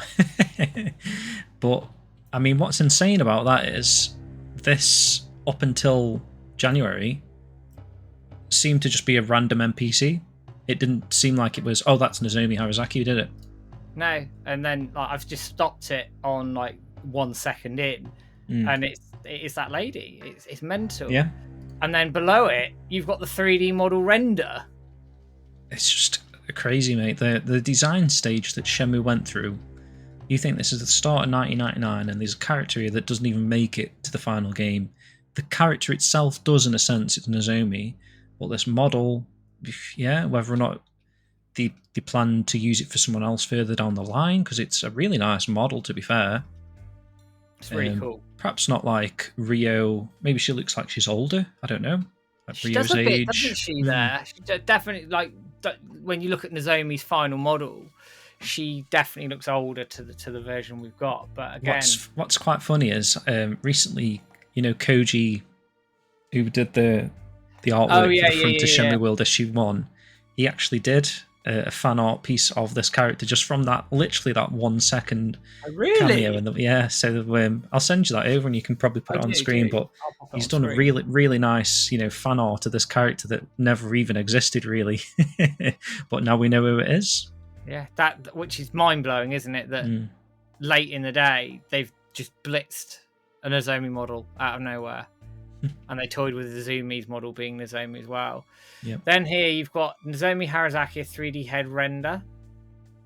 So a little bit of context on these images now, Matt. So obviously, beyond this now, she's not in this red outfit. So we've kind of had to put 2 and 2 together here that this is still the 3D model for this, because we had loads of these random character artworks that we thought, oh, maybe it's an unused character, maybe it's even a Virtua Fighter 4 model we might have thought about, or perhaps not even a Shenmue model, because there is some artwork in here that are maybe like Takashi's own sort of personal portfolio type of thing, and it might not even be a Shenmue character. Obviously, it looks like a Shenmue character, the modelling style and technique, but what did it for me was if you compare the hairline. Yeah, I remember you saying off air about the facial features. I went through it with a fine tooth comb, and all of the following 3D renders that you're about to see are this character. They match, definitely. They match, don't they? So you've got the 3D head render there. Then you've got Nozomi Harasaki 3D render 1. Again, the same sort of head shape, the hairline and everything else.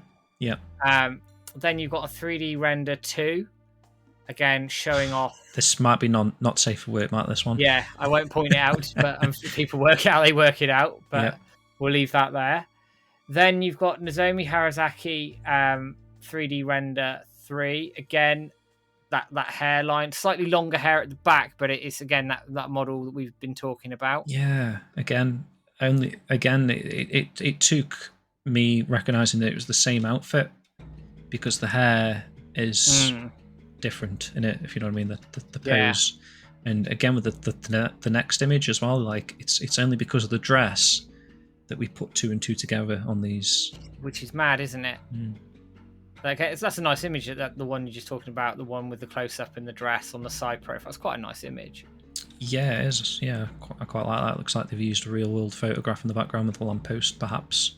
And coming down, you've got then like a zoomed out version of the same image. Yeah, this is work friendly now. They've covered up. Yeah, they cover her up. Yeah. Then you've got again some more sort of 3D close up 3D renders. Again, potential Nozomi with the hairline, as you said, that it matches, and the shape of the head, I think, matches as well. I think it is if you compare the eyebrows and the fringe, etc., it's the same model. She's just in a different outfit. But I did say potential just on the basis that we messed up and it's someone else completely. But everything points to it being the same model, in my opinion. Yeah, and I would agree with that. Then you've got another sort of upper torso 3D render, very similar sort of look to the ones above. Then you've got here, again, the close-up, again, potential early Nozomi Harasaki promotional design 3D render 1, with some random text written on it as well. It's mad that they just scrapped this character model into it so late in the game. It's insane. Then you've got, again, the same sort of image, but zoomed out a bit. And then it says here, left side text partially distorted. High base model prototype Feb 1999 version. So I'm thinking about the character profile. Matches up with the Nozomi, does match up timeline wise. Main target is used and checked for shader. Test created by Takashi Ito. Right side vertical text. Ioto public homepage. 3D and 2D works. Click this image. So it looks like something he may have used publicly. Horizontal black bar, partially readable text. Which image create, design media art in, and it's partly cut off. Well, if you look at the left-sided version, maybe this was part of the homepage for Shenmue, because it also does say Shenmue BBS, which was the messaging boards, wasn't it? Yeah. And you've got actually design art in Sega. I'm guessing it says Enterprise on the end of it, from where it's two different versions of that. And that takes us to the end of Nozomi. So not the Nozomi Harasaki we know and are obviously familiar with, but again, that character's been on a hell of a journey, and a model was seemingly scrapped late in the day, potentially. Weird. Absolutely insane. Next two bits we're going to skip through the NPC artwork, which we did in part 2, and have gone into all the details and the rabbit holes with Stu down with some of those, and there are some really good rabbit holes there, and characters popping up in different places, face swaps and everything else in between were there. Cliff Temple needs no introduction. We did this early in the Shenmue 4 part 1 of the artworks release, but this is the Cliff Temple that we are going to in Shenmue 4 whenever it happens. This is it. Yeah, this is it from 1996. Go and check that out if you haven't done so already. There aren't any spoilers from a story perspective, but it's really cool to have this. It's insane. We are, though, going to come into now the next section to design artwork. Now, some of these may look slightly familiar because when you think of the early character renders that we released earlier in the year, there were some images very similar to within that in terms of like the height profiling and stuff. But again, this is a really cool insight into the design process for a lot of these characters. So the first one we've got here is a character comparison graph with handwritten note. So there's a little post-it note covering up Dol Neo there, but I'll come on to that slightly later. So character skeleton, scale comparison. Creation date was, I'm guessing, the 2nd of August 2000, if it's the right way round. I think it's the 8th of February. 8th of February. Yeah. I get confused with these date orders. Why can't they just write 8, then Feb, and then 2000? Easy. Well, this, if you notice, this is after Shenmue 1's release then, and it does say it's the character skeletons from Shenmue 2. And then what we've got here is a table with all of them, sort of all the codings and everything else on there. So you've got a Rio's obviously in there. Dol Neo's in there with his character model TJY, which I don't know if reflects the coding in the final product of the game. We'd have to ask, we'll find out. But again, that's quite a useful insight. And going back up to the image, you can see like who the bigger characters are, who the smaller characters are, the height for the children, the women in the game as well. It's interesting though, isn't it? Like, because obviously Switch has designed this table for the translation purposes. There's a couple of characters in here that are just unknown still, which is weird. So like ARI, a character called Ari, I don't know, is that first character on the far left of the height table there, and I don't know if anyone can recognise who that might be, if it's even someone that's ever existed or exists in the game, but scrapped characters even in this, and for them to pick these specific models, I don't know if that's telling as well, like they were potentially some of the major characters. I don't know, it's weird. Maybe. Isn't it? It's odd, isn't it? They've cut all these out, and then you've got a couple of other unknowns in there. You've got MEI, which is another unknown one. You've got LLY, Sam, which is another one, and HGN, which is a general use model. Yeah, maybe just a shop worker or something. Possibly. And then the final letter of the skeleton model name: male is M is male standard, F is female standard, S is child, E is elderly. And you got variations upon that, and then you got a handwritten note on here, which we scanned in. We scanned this twice, so you could see it with the note and without it. We were very careful how we took this note off. We were like, we don't want to break it, we don't want to tear it or anything. But the handwritten note says, to Mr. Oe, please hand this to Mr. Ito. Detailed explanations of the models will be provided later in a manual. And that is on the 8th of February, signed by Kawabata. There you go, there's the Hideki Kawabata link, eh? So there we go again. It all starts piecing together. Coming down, then you've got the character comparison graph without the note itself, and you can see Dol Neo is the tallest character there. Massive, isn't he? And I think he's the tallest character in the game. The next one is Yang Lang. Obviously, we had Yang Lang comparison from the early character renders and area renders that we dug out in there as well. This next one's really cool. Love this. Joy's Ducati Monster M400 Test 3D Render. So this bike is completely different because she ended up on a Honda, didn't she? I think she did, you're right, yeah. And even that was kind of cut, or at least the branding was cut on the Honda, wasn't it, for licensing purposes, I guess, but started out on a Ducati. Yeah, so she's on a Ducati M400 during the test model. And you can see actually... denim hot pants. Yeah. So that was obviously something else which I believe they changed. And also you look at her face as well. That's very early on, isn't it? The hairstyle's there, but the face looks different. Definitely, yeah. And then you've got the design document below it for the Ducati M400 motorcycle. And then you've got the various bits of text on this as well. So overall length is 20.6. Width is 7.34. Seat height 0.76. Joist height is 162. I'm guessing that's centimeters. Yep. Foot on the footrest. So that's obviously that image there where she's got her foot on there. Standing with feet grounded. Suspension sinks minus 0.02 when ridden. So that's a weight calculation. So the suspension will drop. Now that's mental that they're doing mental. that. The detail they don't need on that. Don't need to, but they've done it anyway. Yeah. Then Ducati Monster M400 Joy plus Ducati Monster M400 scale comparison diagram, February the 8th, 2000, which was apparently a Tuesday. Nice. Why not? And it says the quality of both the character and the bike are undergoing tuning. The bike model measurements are based on real life, created by Kawabata. This was in 2000. So it's like I say, this is after Shenmue 1's been released. And the focused, all the attention, I guess, is focused on Shenmue 2 and crazy. And this, bearing in mind, Shenmue 2 came out in September 2001. Yeah. So they've got a good sort of 18 months from release at this point, and they're obviously fiddling with Joy's model and the bike. So I wonder what's why interesting is the model doesn't quite look. Well, I guess it is Dreamcast but quality, but it's not as high quality looking as the final model. Like the wheels, very much a hexagon type of shape.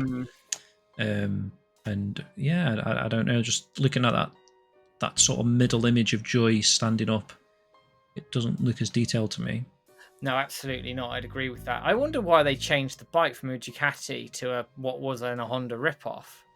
Yeah, unless maybe they designed a Ducati without asking Ducati, and then they went to Ducati to say, like, we want to license your bike in the game, and they turned it down. So then they started looking for other companies, and this was just the original sort of in-house design that they would never assumed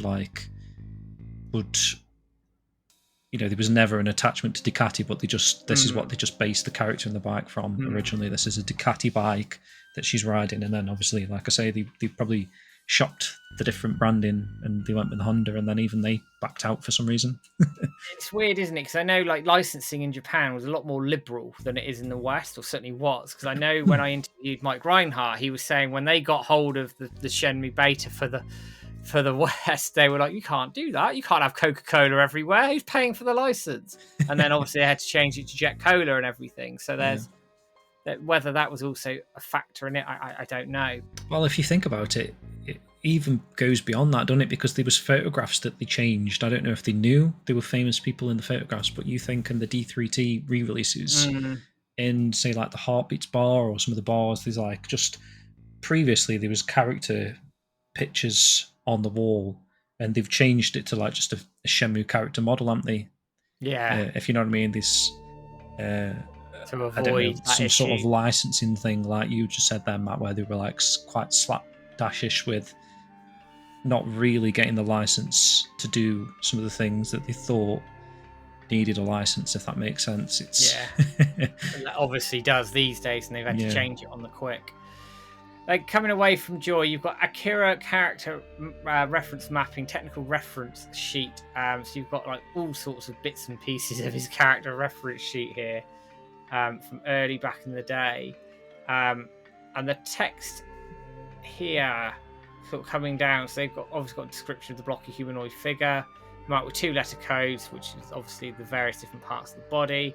Text says to be applied in soft image, which soft image was part of the plugin they used for Shenmue, wasn't it? Yeah. And they customized it for the Shenmue engine, if I'm remembering the interview rightly, from the Shenmue premiere that we covered in the previous podcast season. We did mention that, didn't we, before, that soft image software that was kind of the engine behind Shenmue, wasn't it? That specifically designed and I think you said that they had intended to use that in other Dreamcast software, but in fact, I think it was just Shenmue that was the only game that used it in the end. And then obviously the Dreamcast went the way it did, and they never really got the opportunity, but the intention was there. So you've got character name, which is the 3-letter identifier for the character.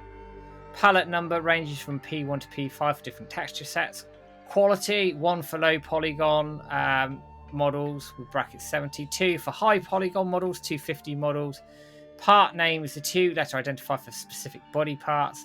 And then you've got identification code, which is freely settable, which is interesting. And then here you've got Black Dragon polygon model structure system, which is interesting. That is interesting. Black Dragon. Who that could have been. Character polygon model labelled as Black Dragon. Yeah, not sure. It's just not Landy, I guess, is it? No, maybe, I don't know. But it's divided into the central structure, branched into various components: head, arms, waist, etc. And then text says character polygon model hierarchical structure, Black Dragon version. So that's that there. Then you've got Shenmue 2, you've got the model structure diagram. Crazy, isn't it? That seeing all these design documents and what they use to reference stuff like this, like body and skeletons and whatnot. So this is insane. So this is the Shenmue 2 model structure from February the 7th, 2000, with a note saying that if the elements are the same level, the one with the higher hierarchy key displayed on the left, objects begin with IMNA have static rotation 000 when no rotation is applied. Then you've got the legend here. So you've got chain root, joint, effector, ghost, null or mesh with rotation applied, matrix dependent mesh. Now, I'm not technical, so I have zero idea what that means. But I'm sure somebody who knows exactly what that is can tell us what that all means together. But again, this is a sort of a look through the sort of the keyhole into the modeling and the structure of the characters within the game and the coding itself, which is insane. Again, you don't see this in video games ever. And then 2 days later, I'm looking at the date difference between the diagrams. So this one's in colour, the next one. Beautiful colour diagram here. So 2 days later, created on February the 9th, 2000, for creators Kawabata and Nishimura, Shenmue 2 bone and model structure. And then you've got the legend here. So you've got chain, which is skeleton, joint, effector, ghost, M is rotation save key, O is matrix dependent mesh, R, X, Y and Z rotation save key, T, X, Y, Z explicit translation save key, 1, 2, 3, 4 parent hierarchy numbering, which I'm guessing is shown on the image there. And then ROT, X, Y, Z values used when creating bones. And the notes here: when converting the model, freeze O or M at the center. If elements are in the same row, the one shown on the left has a higher hierarchy. Objects starting with L, M, and O have a static rotation of 000, i.e. no rotation is applied. Sibling refers to elements with a direct parent-child relationship. Interesting.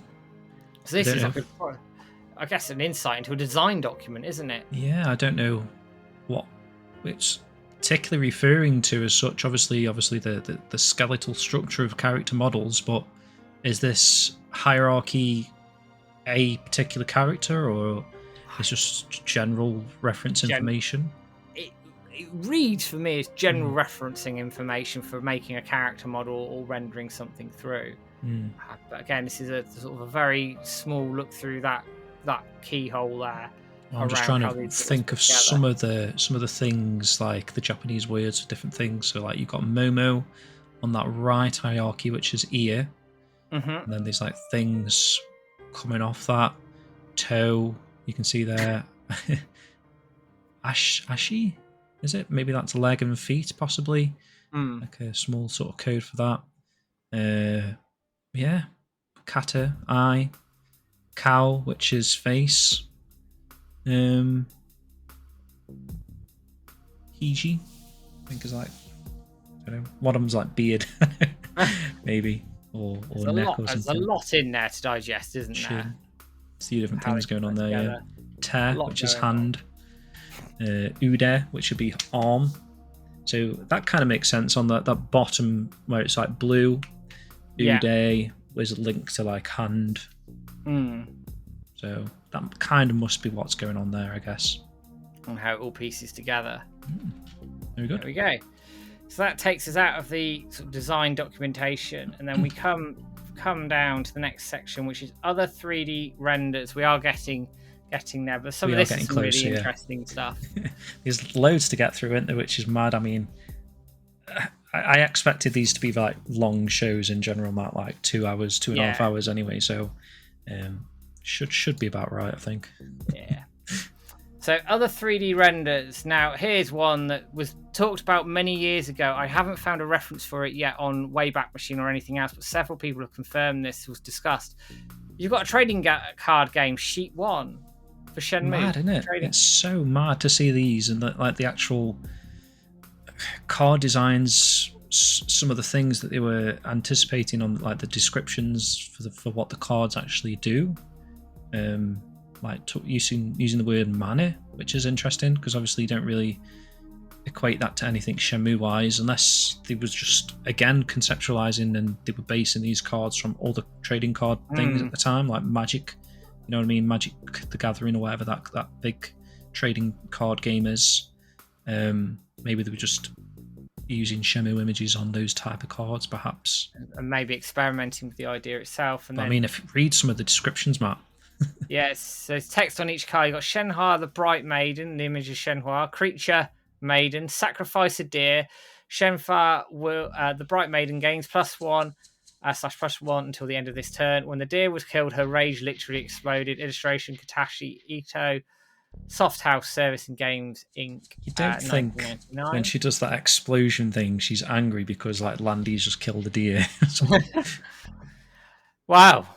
A rage literally exploded. You know, it sounds very much like that. I think to the Pokemon game, Shenhua is enraged.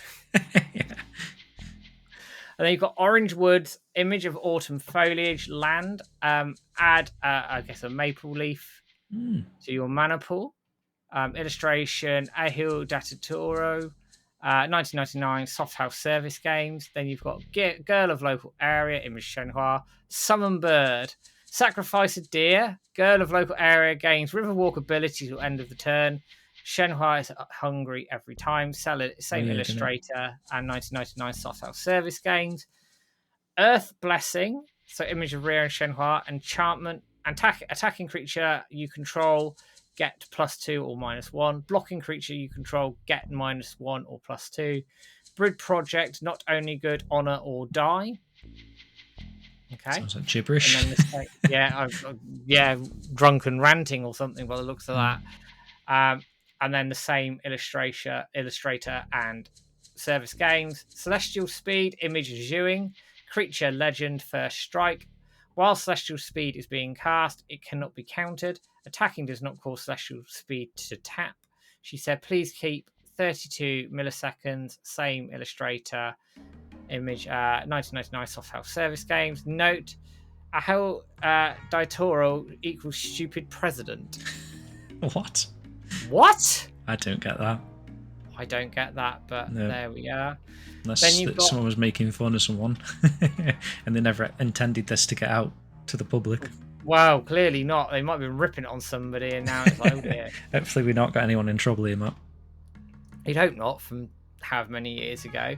Then you've got some more trading card images here. Again, the custom images. I think they're pretty the same ones, yeah. Above it.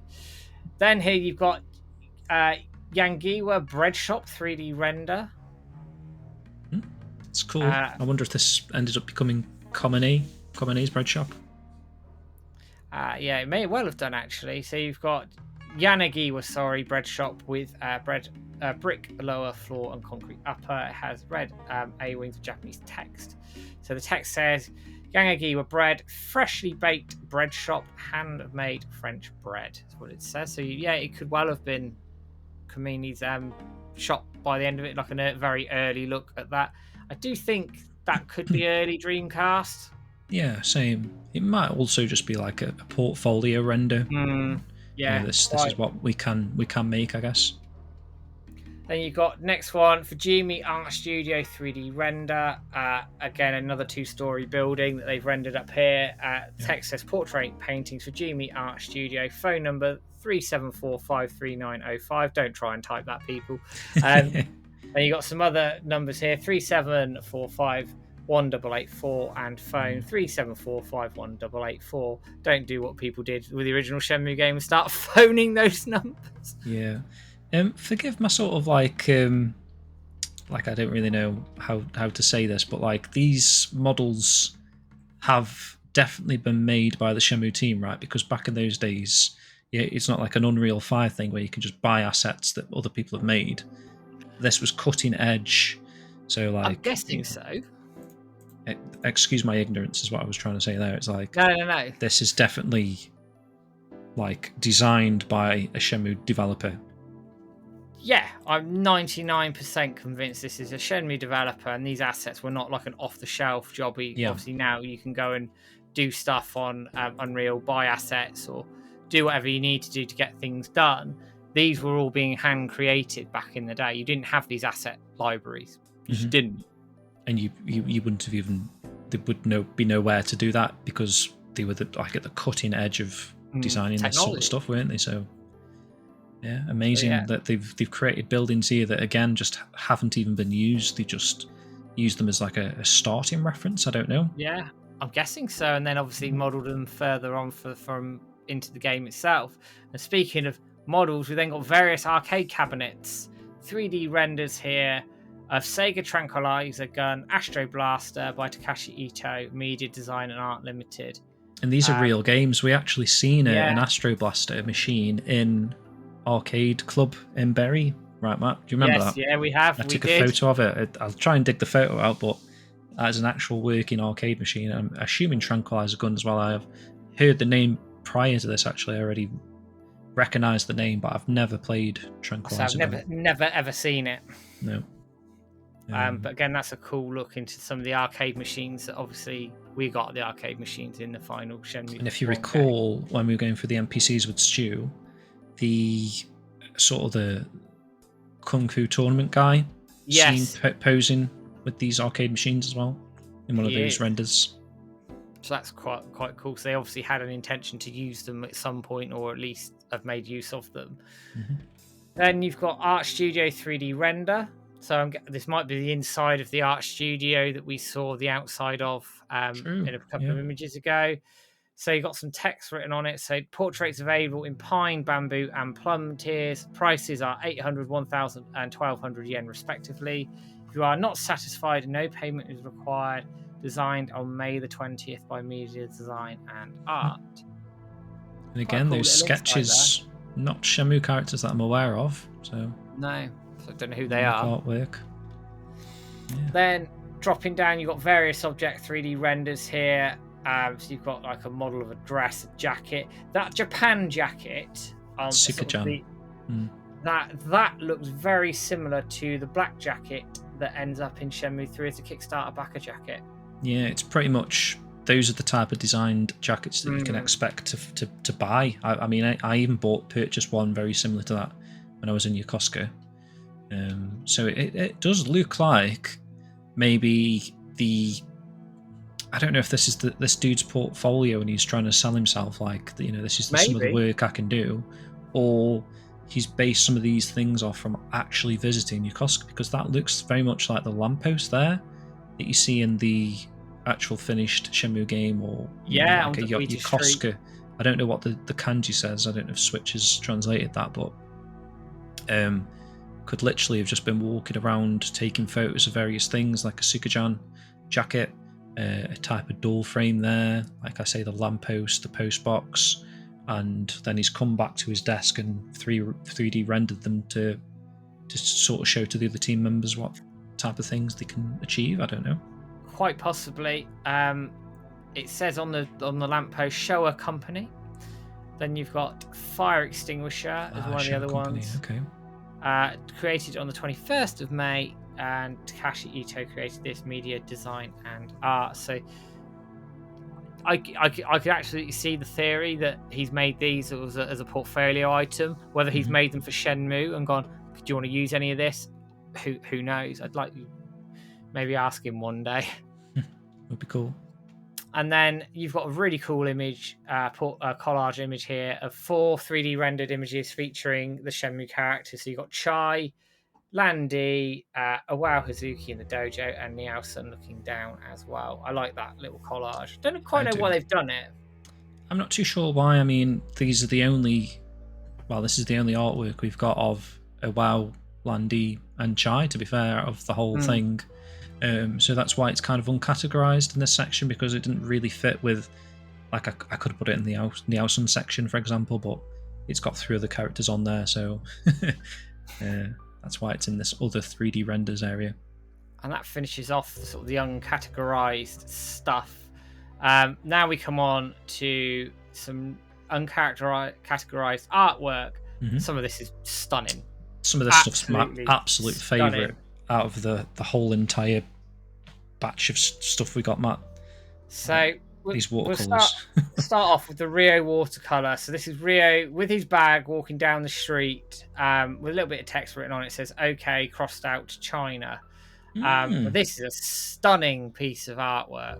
It is, and just you pointing out the bag there, I just realised this must be late in the game as well, late in the day, maybe pre-Shenmue 2 even, because Rio's got a green backpack. If you think in the early, even some of the very early promo artwork for Shenmue 1, he's got like that sort of drawstring bag, hasn't he? Like, yes, he does. Is it the soundtrack for Shenmue 1 and 2 even? You can see that on the cover or inside on the disc and stuff. So the bag changed to this green Case Logic bag. It was very much just before Shenmue 1, so this watercolour must date around that sort of time period. Yeah, it must do. It's an insane image, though. It is, and the colour popping, Matt.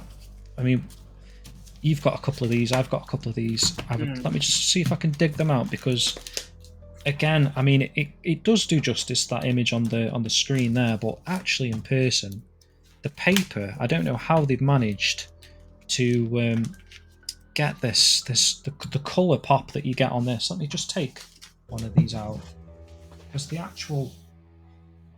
I don't know how to describe it. It's unnatural printing, is all I can say. It's stunning, it's isn't it? So stunning. Where's my phone? Let me see if I can shine a light on this, just so everyone can sort of see the colour. It pops, doesn't it? It's just insane. Like, there's no printer on Earth, in my opinion, that can print this so nicely. So I don't know what magic they've used for this. Absolutely. Considering this isn't photo paper either, Matt. This is like inkjet type printing, but the quality and the detail and the my camera's obviously not doing it much justice there, but in person, absolutely. I'm looking at my camera quality and then looking at it in person, and it's just insane in person. Mental.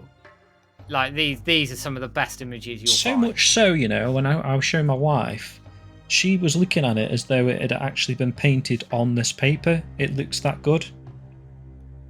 And I don't believe it has, because it doesn't feel like paint, does it? You look at the cut-offs around the image and the bordering, it's too straight. It kind of is, but then also the artists do that thing where they put sellotape down, don't they? And then when they finish, they rip it off and it creates those straight edges.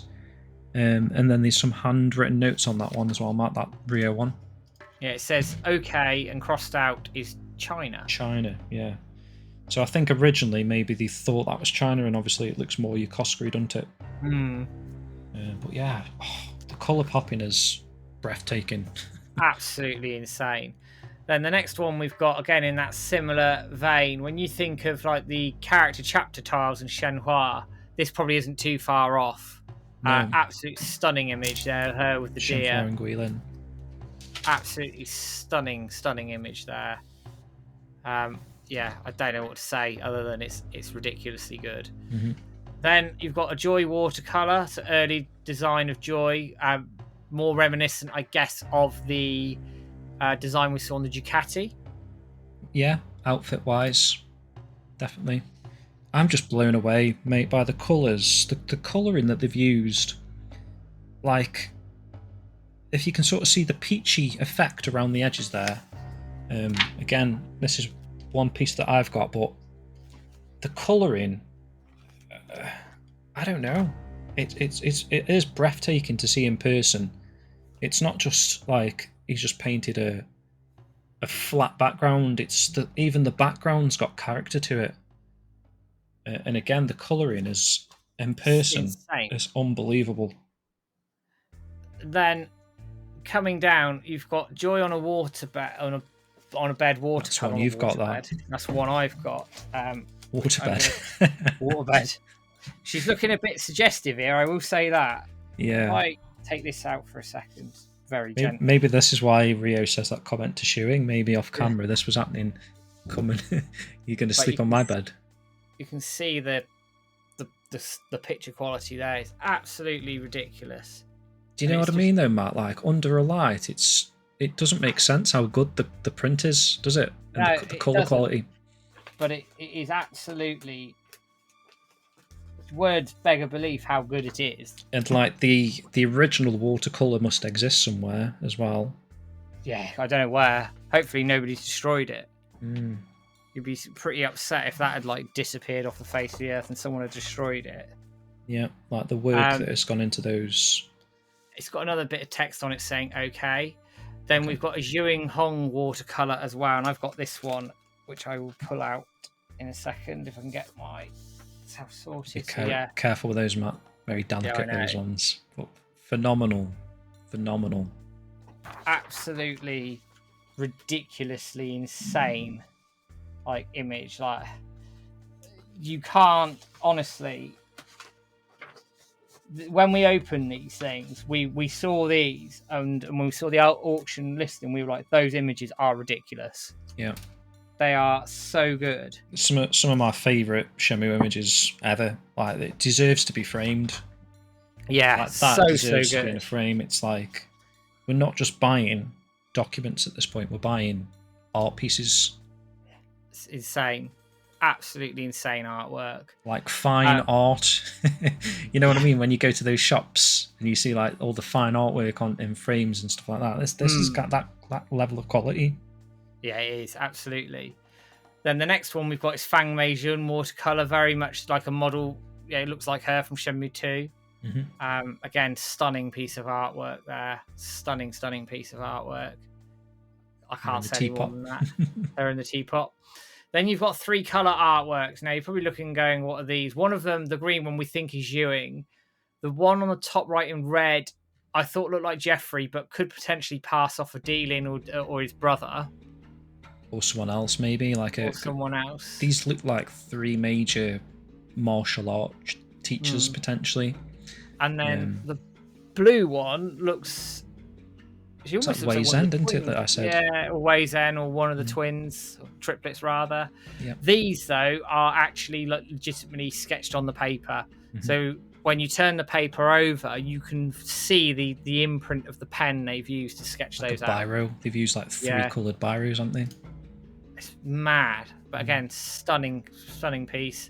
4 major females. This is an image, James, that you've got. So you've got Xiuying, Shenhua, Nei-Sun, and look, it's our friend Mao again. Yeah, I think I may have already dug this out, because didn't we cover this with, was this Shenmue 4 spoilers? I think I have shown this off, but like you said, there it is. Again, amazing. I've said this a few times now, but prior to this we would have just assumed that was Shenhua in a different outfit, but this proves it's 4 individual unique characters. Xiuying, Shenhua, Nei-Sun, Mao, which insane. Again, up until the start of this year, no one even knew existed. No, didn't even know she existed.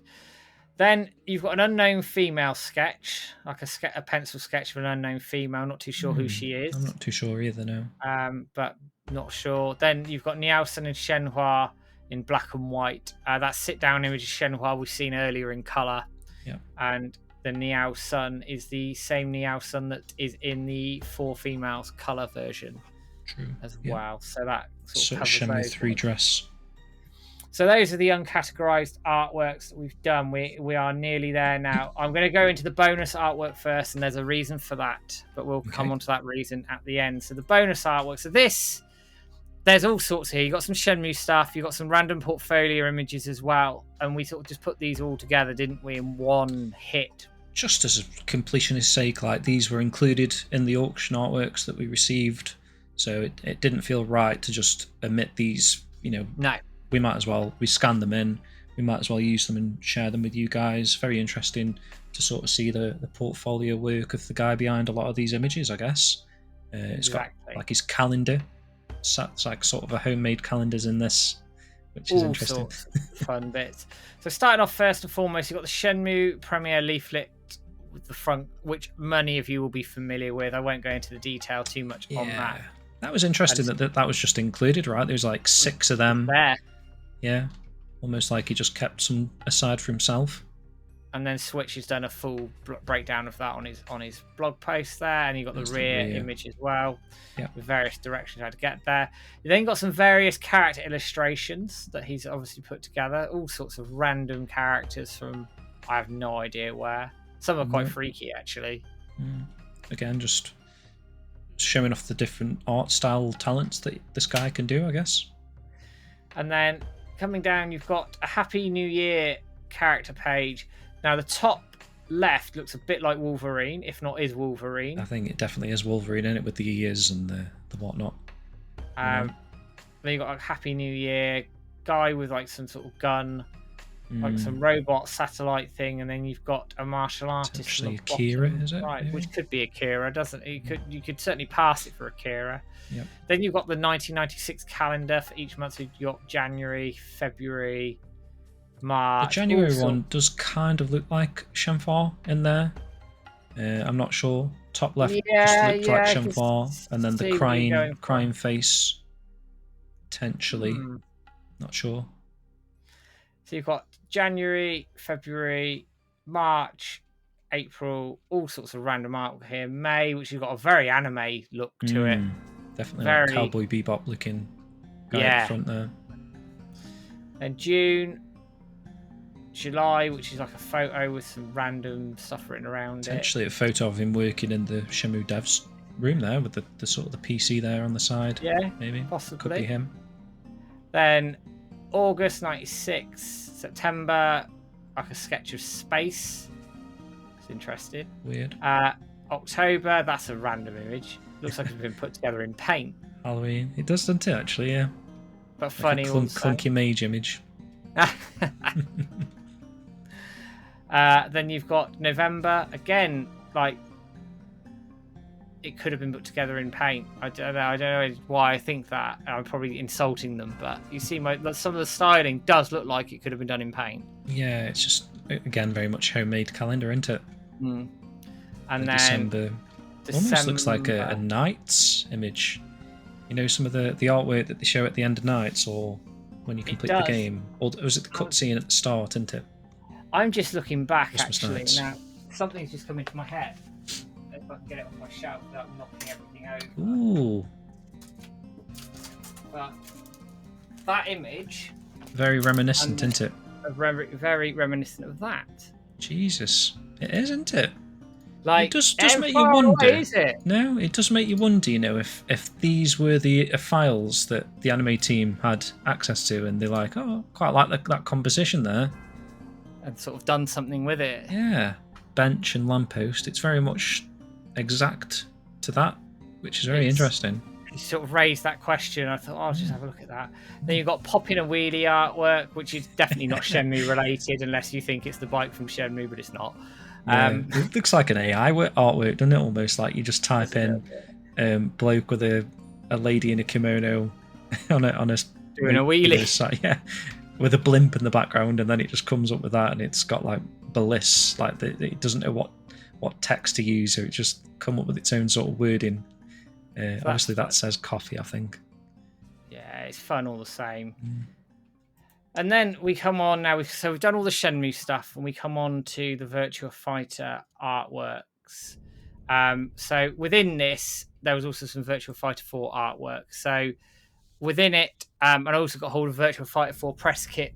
I had some other images within that then showed the transition from some of the sketches to the CG as well, which I've popped online for people to have a look at as well if you want to sort of delve into that little rabbit hole. Yeah, I'll pop the link in so you can have a look at that as well. But first and foremost, you've got Virtua Fighter 4 base skill flow chart diagram page 1. So skeletal structure diagram labeled Virtua Fighter 4 base skill showing hierarchical structure with labeled nodes in various colours. Very reminiscent of the Shenmue 2 structure. Yeah, I was just going to say, are they working on this at the same time as Shenmue 2, or is this after Shenmue 2? When did Virtua Fighter 4 come out? It was after 2, wasn't it? It was definitely after Shenmue 2, but they could have been working on it at the same time. Working on it. Because for this artwork to be sort of amalgamated within all the Shenmue stuff, it feels like very much from the same time period. Yeah, it does. Absolutely does. So some of the character sketches actually looked very much like we weren't sure if it was supposed to be Joy or it was supposed to be Sarah. So that's, I mean, they could easily have been working on this at the same time. And then you've got below that base skill flow chart diagram page 2, which has then got character weight assignment version 5 of 8 and assigned to Kida. Again, the similar structure to what Shenmue 2 had. Mm-hmm. Then moving down, you got Taka Arashi, early Virtua Fighter character sketch for Virtua Fighter 4. James, you pointed out in a previous show that he's wearing a completely different outfit to what he was in VF3. And he apparently doesn't show up in Virtua Fighter 4. Nope. So, as you can see here, this is a character sketch of what they had intended for this Tak Arashi guy to pop up in Virtua Fighter 4, and for some reason he never did. I don't know the reason why. I could be wrong, but I remember reading somewhere they did it for the balance of the game. Okay. But I could be wrong in my memory there. But this confirms he was obviously planned early on to be in Virtua Fighter 4, and they scrapped him later on. Whether that's a good thing or a bad thing, I don't know. Mm-hmm. And coming down, you've got Vanessa Lewis, character illustration version 1, so a very early sketch in colour of Vanessa. Yep. And then, likewise, you've got another character illustration of Vanessa in different clothing. And then coming down again, you've got more clothing of Vanessa. So she was a new character for Virtua Fighter 4. She hadn't appeared in a Virtua Fighter game at any time prior to this. That makes sense. I feel like, was it the images that you shared in the promotional press pack or whatever? She has got like slightly different skin tones throughout a lot of her artwork, aren't they? So were they deciding on what sort of how dark a skin tone was going to end up becoming, or? I think so. It looks like they were playing with it a little bit all the way through into the final design, potentially. And hair colour. Because then if you look at the next design, she's got much darker skin. Yeah. She almost looks like a Resident Evil character here, doesn't she? Does a bit, doesn't she? With the gun outfit. Yeah. Absolutely see that. Then you've got a 3D model render. Early sort of 3D model render of Vanessa from Virtua Fighter 4. Is that how she looked in 4? Like that render? I believe so. Very close to. Okay. Then you've got upper torso 3D render. Now, I think this is in the press pack that I had as well. I'd have to double check it to make sure, but I'm fairly certain I saw this in there. Then you've got possible Sarah Bryant black and white illustration designs. I'm fairly certain it will be. Yeah. But obviously we're not 100% sure. Just know what I mean? It looks very reminiscent of the style and the artwork of a Joy, doesn't it? Especially that one on the left. Yeah, you can see why we weren't too sure. It says tentatively scheduled for early September. For the fringe, no collision with limited dynamic movement. It's got an earring. Entire back hair is done in plaits, sways. It's got OK. Approved by department head on the 27th of June 2000. Then we've got the colour version. And we've got the colour version of the exact same thing. Looks cool though. I love the look. Yeah. Coming down, then you've got the sort of close-up colour version of the previous image. Then here, Sarah Bryant colour illustration 1. Now, in my Virtua Fighter press pack, I then had the model render of this in there. So you can then see the progression from that to the final image there. So this made it into the game, into Virtua Fighter 4. Right, cool. Nice to have that confirmed. Yep. Yeah. which is brilliant. Then you got Sarah Bryant illustration 2 in her more traditional gear. Yeah, that's the outfit I would associate with Sarah. That kind of sort of leather tight skin cat woman type of that sort of catsuit type thing. Yeah. Then you've got the 3D model render, sort of based on the image above. Yep. And that, very similar to what she looks like in the game, in the final game. Then you've got her randomly sat in a real world office. It's fun though, isn't it? It's fun.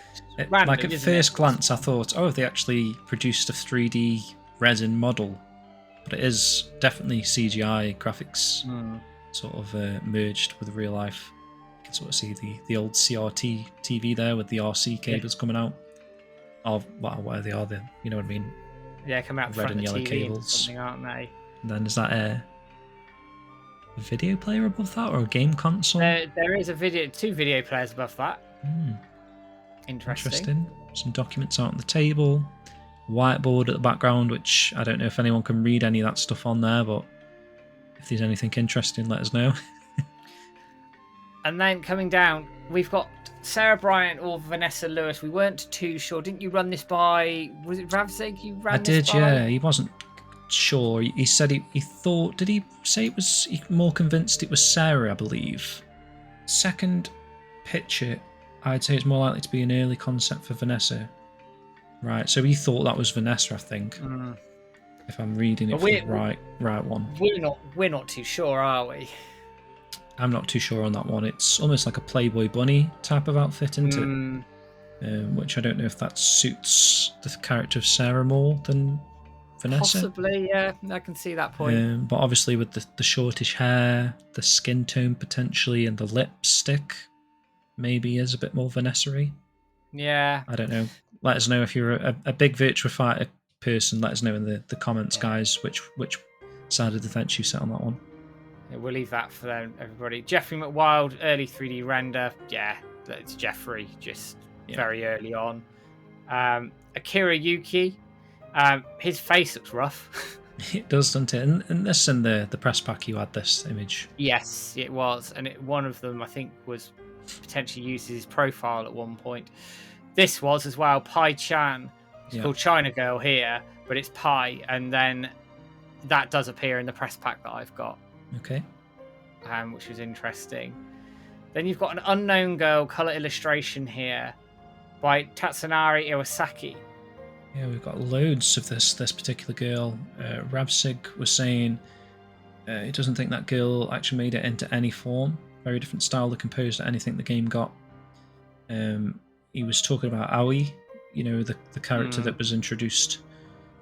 Was interested in Virtua Fighter 3, he says, so it wouldn't be a new character. So probably a character that got the chop, and sadly the world at large will never know about. It's interesting he said that, because these images made it into one of the Virtua Fighter Discords, and they were saying they thought it might have been a character that got the chop, or was a test character that they didn't take forward. Obviously, we don't know. It says colouring still in progress on this one. Okay. Quite a cool image though, but it's a different art style to some of the sketches that are above that we've looked at, isn't it? It is really, yeah. But we'll leave that one there. Then you've got the character unknown costume 3D render. I've blanked her eyes out randomly here for some reason. Say danger. Yeah, there's danger on it. Texture base written by Tatsunari Iwasaki. And then Unknown Girl 3D model render, green and light blue background. Same poses, but with different backgrounds on. That would look more traditional in a Virtua Fighter game, I think, given the progression. Shoes are very much like that. The Shenhua shoes, aren't they? Sort of. Perhaps not on that first render. I'm looking at the next one. Sorry, I've sort of skipped ahead. But she looks very much complete. It's strange, isn't it, that they again, another instance that they've sort of got to this stage where they've created a character, created all these renders, and then sort of similar to the Nozomi one, they've binned it. It says, and coming on to sort of the other image below, James, with the other poses that you mentioned, it says text VFX, obviously Virtua Fighter X. Wasn't that going to be a name for Virtua Fighter 4 back in the day? Oh, interesting. I'm sure I heard that mentioned somewhere. Again, a Virtua Fighter fan can tell me categorically because my knowledge isn't that Like good. that was what the game was going to be called, the Virtua Fighter X. Apparently, I'd have to check it and fact check it. But if someone wants to fact check that for us, please do. It says new female character in the written text on there. Test model, in-game test model, created, I'm guessing, on the 4th of July 2000. Creator was Takashi Ito. So this 90% would have been a model for Virtua Fighter 4, I'm pretty sure. How many characters did they introduce with 4, do you know? Was it just Vanessa? Is she the new character? Her and I want to say Brad Burns. Okay. So do you think that perhaps they just had too many characters and too many movesets? This one got the chop? I don't know. Possibly. I mean, they have to bin people off. I could be wrong about Brad Burns as well. My memory's not great when it comes to those characters. They definitely brought Vanessa in. I remember that. But I'm sure they brought in 2. Maybe like a female and a male character then. Then you've got Unknown Girl 3 model render 2. You've got sort of various like backgrounds and poses there. Again, zooms sort of again. Yeah. And then 3, you've got again different zooms, front and back profiles.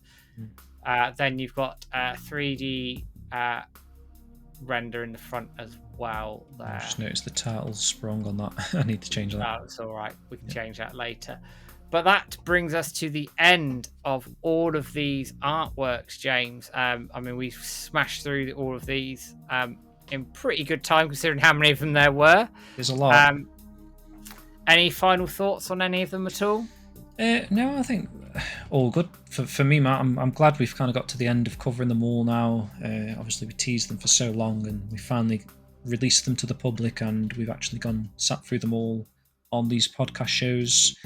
Definitely go and have a proper look at all the images in your own sort of time and leisure, and download the files, and you can zoom in on them and see everything up close yourself, rather than just seeing it in a box on a video show like this. Definitely have a check yourself, and also check out the Hideki Kawabata renders that we shared as well. They're on the same page. If you've not seen those yet, those are fantastic images as well. But just amazing to be able to get our hands on these artworks. Who'd have thought 25 years on we'd be still learning things about Shenmue and getting new things, in a sense. Obviously these are from back in the day, so they're not new as such, but to fans witnessing this artwork, it's all new to us, and just amazing. It's such a win for the community to get our hands on artworks like this, and again, ones that aren't really very spoiler heavy, so it's not like anything's been told was meant to happen in a future Shenmue game. All of this is like relative to what we know so far within the series, so it's good to get additional glimpses into the development and see the time and the detail that they spent on a lot of this artwork, which again, I just think, like you said, Matt, they're missing a trick by not releasing some of this stuff officially in a book. We even had requests from people, can you get these made into books and we'll buy one off you? But I know, we'll get in a lot of trouble for that. It's not our artwork to do that, guys. So it is literally these original copies or the digital format is. I mean, if you want to go print them off yourself with the files that we've given, that's fine. But obviously, you can't be selling this artwork. No. Ourselves personally, but. I don't know, Matt. I'm just gobsmacked that we managed to grab this artwork. I'm so glad we won it, because who'd have known what would have happened to it if we hadn't been the ones picking this up. Could have just sat on someone's shelf and never would have seen the light of day, I guess. Again, I suspect that would have been the case. I don't want to disparage anybody who may have been bidding on these and may have had the same intentions that we did, but I guess we only know our intentions with it, and our intentions always were to get this out there, scanned in, so that everybody can get it, it's preserved, and then it will never be lost to the sands of time ever again. Because how much of this stuff gets destroyed? How much of this stuff is sat in a basement somewhere and we don't know anything about it? We've heard like those horror stories, haven't we? Like these companies like Sega, they're just throwing out old stuff that no one particularly wants anymore, which is insane, because the gamers want their stuff. It's like prized possessions, that holy grail type of material, really, to us. And Sega just chuck it in the recycling bin, or a lot of the people that I think it went to the San Francisco Sega offices or wherever that was based. They were chucking out loads. They were chucking out loads, or just giving it to staff members, which I guess is fair. I suppose if you worked for a company and they're getting rid of stuff, you'd be welcome to say, like, oh, before you bin that, do you mind if I take it home with me? Because it means something to me personally or something. So there's been instances of that, I guess, where people that have worked on games or work for Sega actually own some of this stuff, which might be where some of the Sega Saturn builds, the Shenmue are, and all these, like you were speaking to Michael Reinhardt, who has some of those early beta versions of the game. He owns those discs essentially because he took them away when Sega were chucking it out. And I guess in that sense, it's kind of in good hands. What you don't want to see is them chucking it into a recycling bin and it's just gone forever. Because imagine if all this amazing artwork had just been lost. Like, obviously we wouldn't have known about its existence, but just that thought. It just provokes that thought of what has been lost. Yeah. And what is still out there, hopefully, just maybe not now. It's museum material, isn't it? If you went to a video game museum, this is the kind of stuff that you would want to see. Like, this has got so much history, and it just tells a story, looking through the progression of some of the character designs. And this is just one game. This is just Shenmue. And how much they made for this one game that touched all our hearts, and to see this artwork, it's museum levels for me. Yeah, absolutely.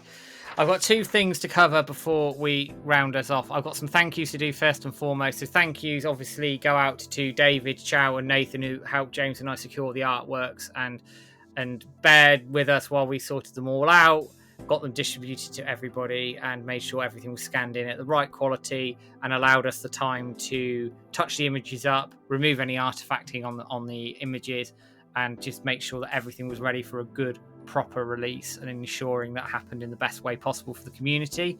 Also to Switch, who has painstakingly translated everything and also provided the descriptions on all the images that are on the website for everybody to have a read of as well. I know how much time and effort that would have taken, I'm sure.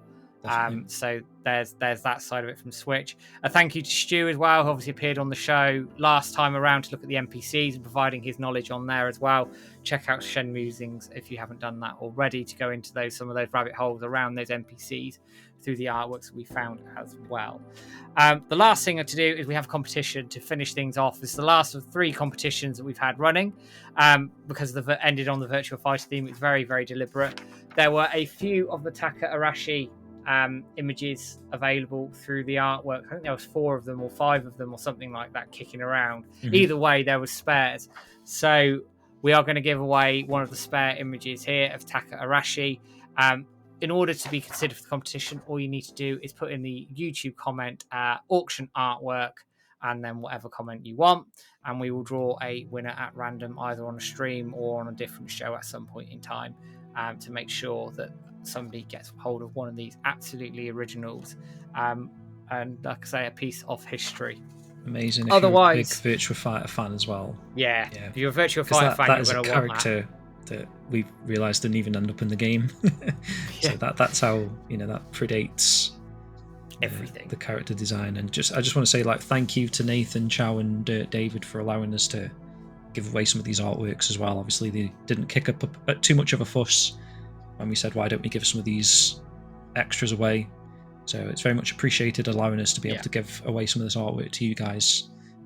Good luck. Good luck with that. So the last thing today is thank you to the Shenmue community for your patience while we got everything together and made sure we could release these images in the best quality possible, in the best way possible. I know we said at the top of the show, and of every show we tease these for months, but we're pleased that we've got them out there. Everybody can download them, do what they want with them, and enjoy all of the images as well. So thank you for everybody in the community who's had the patience while we've done all that. Don't forget, guys, you can like, share, subscribe on Facebook, YouTube, Twitter, and all the usual social medias that you can find us, with all our podcasts, videos, social media pushes, and everything around hashtag Let's Get Shenmue 4. You can find everything you need over on the various outlets on there. Everything in terms of the artworks will be in the YouTube description below. All the links, everything will be there for you to have a look at, including also the Virtua Fighter 4 press pack that I mentioned as we were talking through as well, so you can have a look at that for your own comparisons. Other than that, guys, thank you very much for sticking with us for what is a long 2.5 hour show. It's a goodbye from me. It's a goodbye from me. Thank you, guys. Take it easy. Have a good one. And we'll be back with a show in the not too distant future. But for now, guys, take it easy. Have a good one. Cheers, guys.